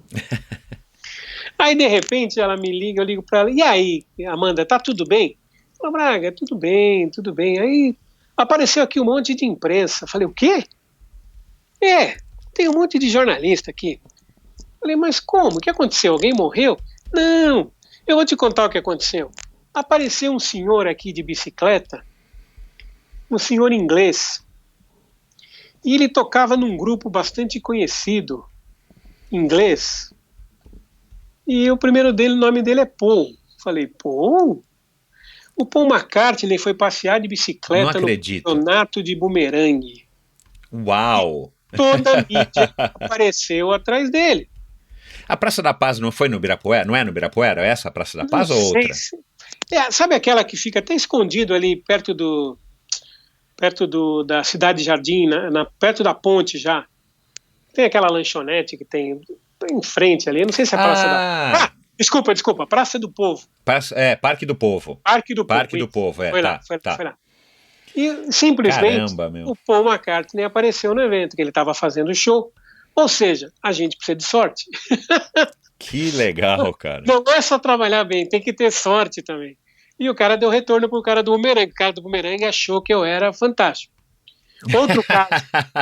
Outro caso com músico foi com... Eu estava fazendo um trabalho para a Penalty, e a Penalty lançou uma bola de 8 gomos. Aham. E aí teria um show, eu só não lembro, Rod Stewart ainda no Palestra Itália, antes da reforma. Aí alguém me fala, eu estava na Stock Car, que era a mesma produtora, né, a Time for Fun. Aí alguém me fala, o Rod Stewart vem aí, ele gosta de bolas de futebol, ele chuta bolas de futebol. Olha só. É, porque ele é jogador de futebol, ele joga futebol, é. Aí eu virei para a menina que estava do lado, como eu trabalhava para a Venda, também falei assim, diz uma coisa, ele se importa com a marca da bola? Aham. Ela falou, não, o negócio dele é ter 50 bolas para ele chutar. Eu falei, deixa comigo. Liguei para a Penalty e falei, olha, nós temos uma chance única. Eles falaram o quê? Rod Stewart. Como Rod Stewart? Vai pagar? Não, ele vai chutar a nossa bola. Vocês topam? Os caras toparam na hora. Na hora. E deu super certo. Oportunidade, cara. Oportunidade, você tem que estar atento à oportunidade. Sem dúvida. Aí eu botei o meu fotógrafo para fazer, e em esquema de show é um saco, né? Porque só pode fotografar as 10 primeiras músicas. E ele resolveu chutar na metade do show para frente. Eu falei, como é que eu vou registrar isso? Aí meu fotógrafo estava lá, de repente ele aparece de roupa de enfermeiro. Putz. Eu falei, Shibuya, o que tá fazendo com essa roupa? Não, eu sou amigo lá do pessoal da equipe médica e eu só vou conseguir ficar aqui assim. E ele ficou escondido como enfermeiro. Quando o Rod começou a chutar as bolas, ele fez as fotos. A Penalty me achou o cara mais fantástico do mundo. Que legal, cara. Mais uma vez, uma questão de sorte. E de você estar atento. A sorte, ela acontece por vários fatores, né? E um deles é você estar atento à oportunidade. Claro. Se eu não ficasse sabendo da bola, eu não ia atrás. Então. E teria perdido a chance. Então, quando você fala em assessoria hoje, eu acredito muito mais num trabalho de comunicação. Eu acho que o assessor de imprensa não é só escrever release. Não é só, ele tem que estar cuidando da comunicação do evento, né? Claro, sem dúvida. Sabendo se a entrevista que seu cliente vai dar vale a pena, se a exposição vale a pena, se o momento é adequado, e correr atrás de bons momentos. Proporcionar. O release é uma das coisas. Estar no evento é outra coisa. Quer dizer, não é basicamente uma coisa só, é uma coisa dinâmica, em que você pode colaborar de várias formas.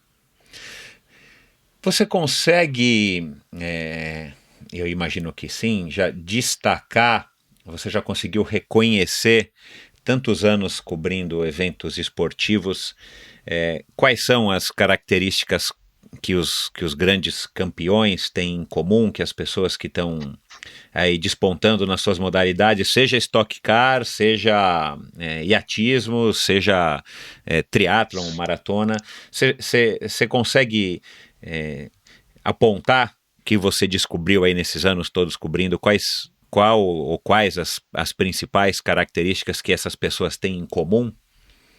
Eu acho que o sucesso, como em qualquer coisa, vem a partir da dedicação. Dedicação aos treinos. Eu sou um fã de tênis e um fã do Roger Federer, como acho que quase todo mundo, né? Unanimidade. Unanimidade. E de outros, Djokovic, gosto também do espanhol. Cara, esses caras treinam muito. E todo atleta que eu vi se dedicando e treinando muito, é verdade que às vezes não consegue, você sabe disso, o quanto é difícil treinar com outra profissão, né? Mas eu acho que a dedicação é o segredo de todos. E a dedicação, quando eu falo, é aquele não se importar se está chovendo e eu tô com frio e eu vou dormir mais um pouquinho. Não, eu tenho que treinar. Eu tenho que treinar. Eu treino 5 horas, mas quantas horas eu tenho que treinar mais? É verdade que quando você vive do esporte, isso é mais fácil, né? Que você pode se dedicar só aos treinos. Mas nós estamos falando de top, né? Onde pessoas que podem e que têm essa possibilidade. E você pode pesquisar, se eu não, acredito não estar enganado, pode pesquisar a história de todos. É dedicação, dedicação, dedicação. Eles não alcançaram o topo simplesmente porque são bonitos. Por acaso, é. Ou porque é um amigo de alguém. Eles alcançaram o topo porque são bons. E mais do que alcançar o topo, porque isso qualquer um pode fazer, eles se mantêm no topo. Esse é o mais difícil. Você ser um dos melhores do mundo durante tanto tempo. Então. Gabriel Medina, que é um exemplo para o esporte brasileiro, um exemplo que, se você for lembrar também, quase nunca tinha espaço.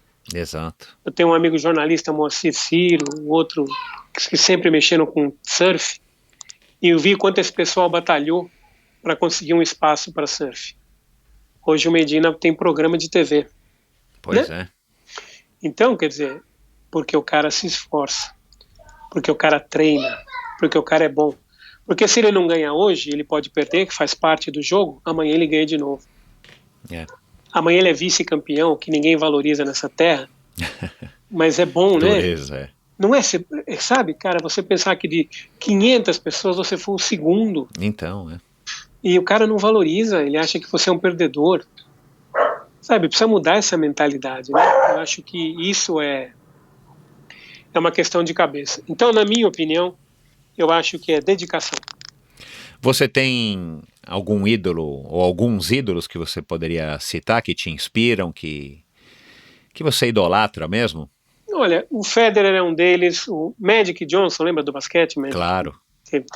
É um cara que eu tive a oportunidade de conhecer, conversar e admiro muito. Deixa eu ver outros nomes. O Poltergar, porque o Poltergar, além de tudo que ele fez, o cara tem uma instituição que cuida de crianças e vários atletas. Os tenistas todos que têm, sabe, os caras ganham muito dinheiro, mas eles investem. Eles ajudam pessoas que não têm, né? E pessoas que se preocupam com o próximo. Porque eu nunca me preocupei se uma pessoa é rica ou pobre. Porque eu acho que se ela é rica, ela fez jus. Na maioria das vezes, fez jus aquilo. O que me importa é se a pessoa é boa. E se ela é boa, ela merece tudo que ela tem e um pouco mais. Quem sou eu para julgar o que o cara ganha, se é pouco ou muito? Exato.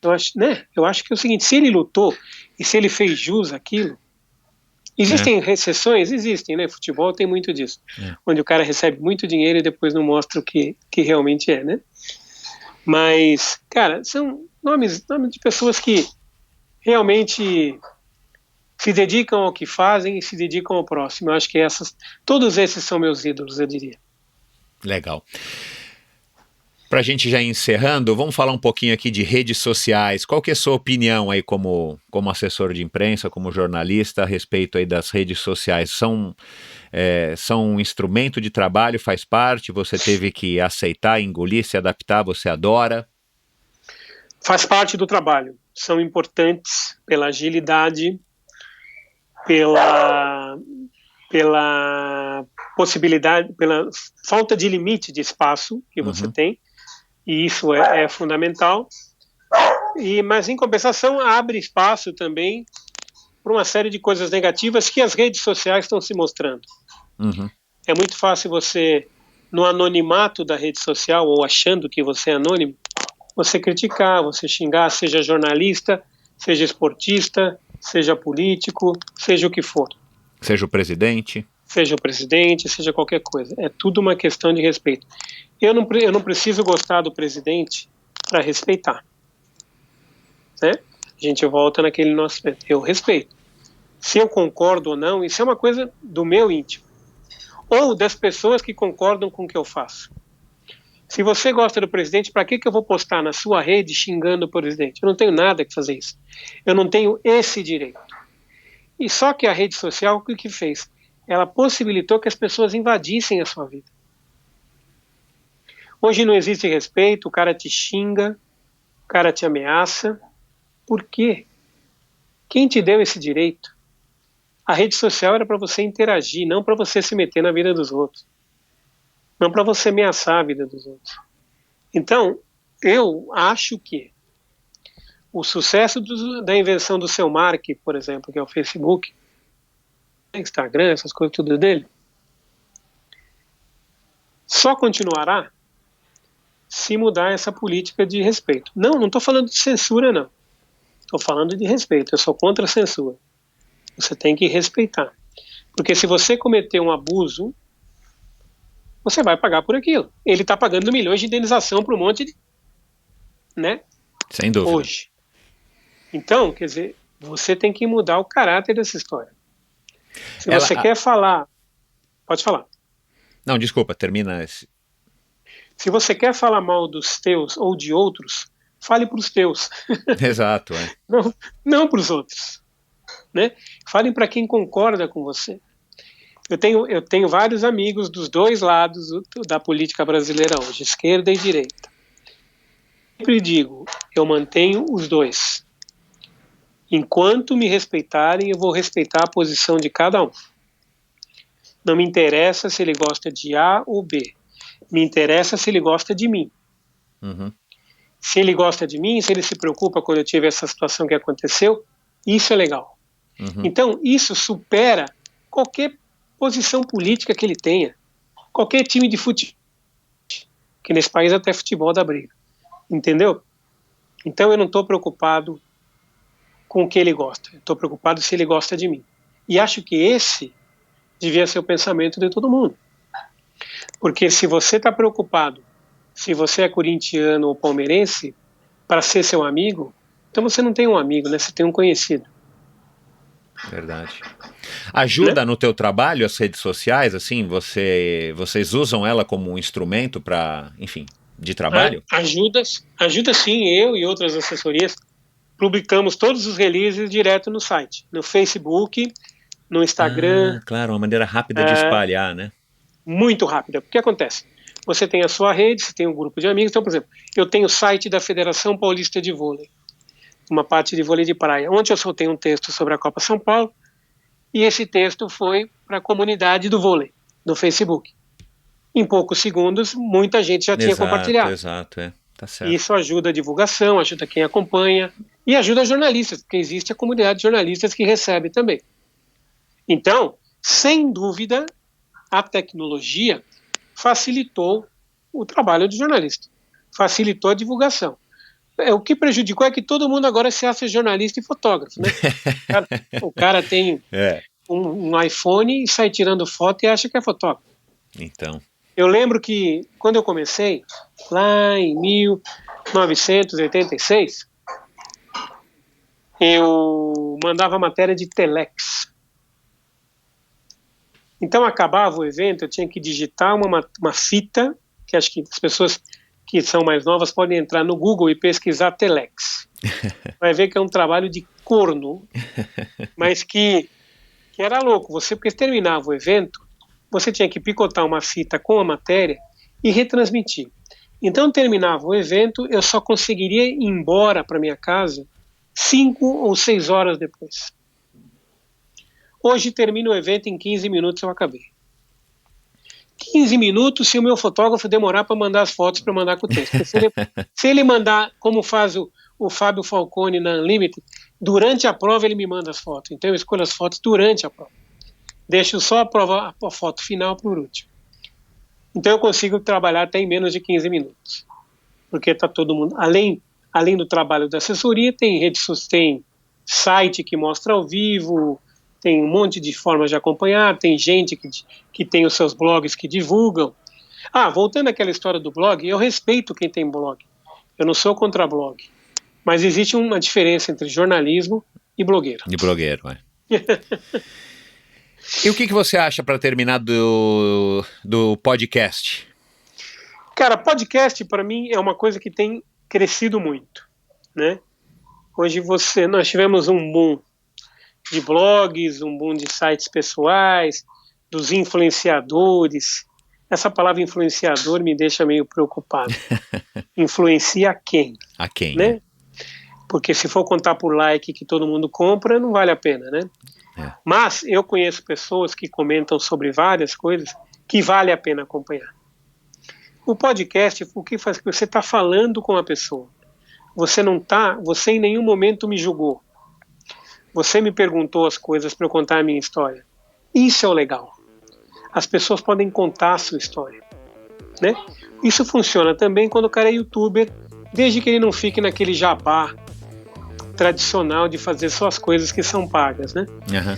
Então, eu acho que, e tenho amigos que fazem esquema de podcast, que estão apostando muito nisso, porque o podcast é muito mais atrativo do que as outras mídias que estão sendo usadas. Bacana. Bom, você, como a gente falou no começo, você está bem de saúde, graças a Deus, né? Você teve que passar aí por essa cirurgia aí meio que no susto, e você agora vai começar uma fase de adaptação muito em breve, e você acabou lançando uma campanha nas redes sociais, né, via internet, para estar te ajudando aí enfim, nessa fase aí de recuperação. Conta um pouco aí da sua campanha, o que você tá almejando, e também fala aí, para terminar, quem quiser te contratar, quem quiser conhecer melhor o trabalho. A tua empresa agora chama ME Braga, é isso? Não, chama M Braga Comunicação. M Braga Comunicação, né? Não é mais ZDL, para deixar bem claro. Fala aí pra gente um pouquinho da campanha no Vaquinha e dá teus contatos, tuas redes sociais, o Twitter e tal, para que as pessoas possam passar e te acompanhar e entender melhor o trabalho que você faz. Essa história da Vaquinha foi feita por um amigo também da Unlimited, o Ricardo, que falou assim: Braga, posso fazer uma vaquinha para você? Eu falei: pode, você tem umas coisas para você conseguir, tratamento, prótese, essas coisas. E ele criou essa vaquinha e os amigos estão colaborando, várias pessoas que eu conheço. O objetivo justamente é facilitar o tratamento, pagar parte desses custos, né? E as pessoas que quiserem colaborar ou divulgar esse coisa, é só entrar no vaquinha.com.br, lembrando que o Vaquinha é com K, da vaquinha.com.br, e procurar por Braga. E aí você tem todo o processo, conta um pouco dessa história, do que a gente pretende. E isso aí eu agradeço já as pessoas que colaboraram, e são muitas, o que me deixou bastante feliz, não pelo dinheiro arrecadado, mas por lembrarem. Exato. Sabe, porque nem todo mundo contribuiu, as pessoas pelo menos divulgaram. E isso é legal, né? Porque é como você está me dando esse espaço, isso é importante também, né? E a gente espera que isso realmente funcione, e aí vai funcionar para todo o projeto, e a gente vai depois mostrar exatamente para onde foi usado, porque aqui é transparência total.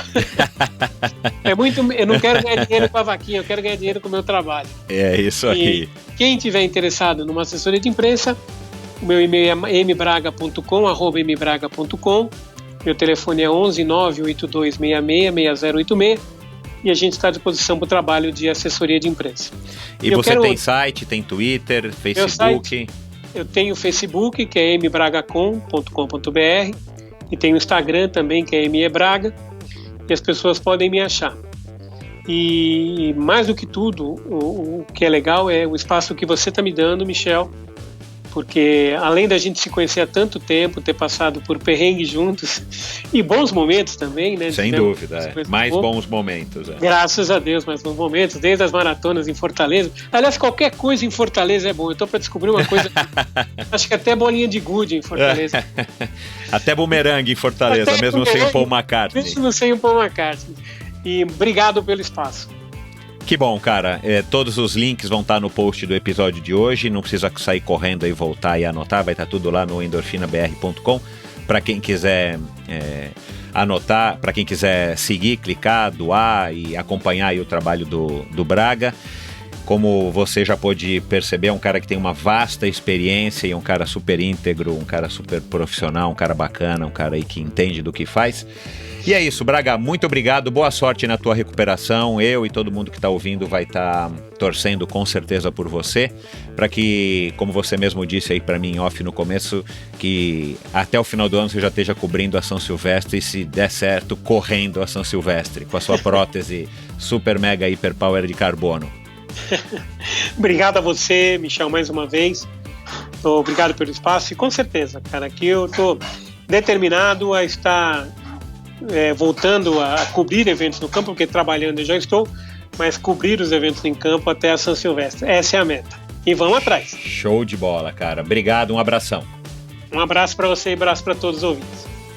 Pois é, pessoal, mais um bate-papo legal com um cara fantástico, um amigo meu aí há muitos anos. E assim que eu soube da situação dele, assim que eu fui alertado, aliás, Agradeço aqui a Roberta Alvarenga, do Elas no Triathlon, que já vai estar aqui contando também um pouco do seu trabalho, da sua história. Assim que eu fui alertado pela Roberta, eu falei, puxa, cara, vou bater um papo com o Braga, porque esse cara aí tem muita história. E agora mais uma história de superação, mais uma história onde ele está tendo que enfrentar aí uma barra que, pelo que vocês perceberam, está sendo muito bem superada. Aí esse episódio aí da amputação acabou de acontecer faz pouquíssimos dias e ele já está a toda, tanto é que eu consultei ele, fui bater um papo com ele, falei, Braga, vamos um dia marcar de gravar e tal. Ele falou, não, cara, aproveita que eu tô agora aqui meio em casa ainda, tô trabalhando e tal, mas tô meio parado, só vou fazer a reabilitação a partir da semana que vem. Vamos aproveitar e vamos gravar. Eu falei, opa, vamos lá, isso aí que eu quero notícia bacana e quero gente a fim de bater um papo, e foi esse o episódio que vocês acabaram de ouvir. Espero que vocês tenham gostado. Vão lá no Instagram do Braga, ME Braga, vão lá no site dele para conhecer um pouco mais do trabalho dele. Se você tiver interesse, se você quiser colaborar, vai lá no Vaquinha, vou colocar todos os links, como eu disse, aqui no post do episódio de hoje, e faz a sua contribuição aí para esse grande jornalista esportivo que tem tanta história e um currículo tão vasto aí como ele acabou de contar pra gente. E é isso, obrigado a todos vocês, obrigado a quem está chegando hoje aqui através do Braga no Endorfina Podcast. E é isso, pessoal, um grande abraço e até a semana que vem.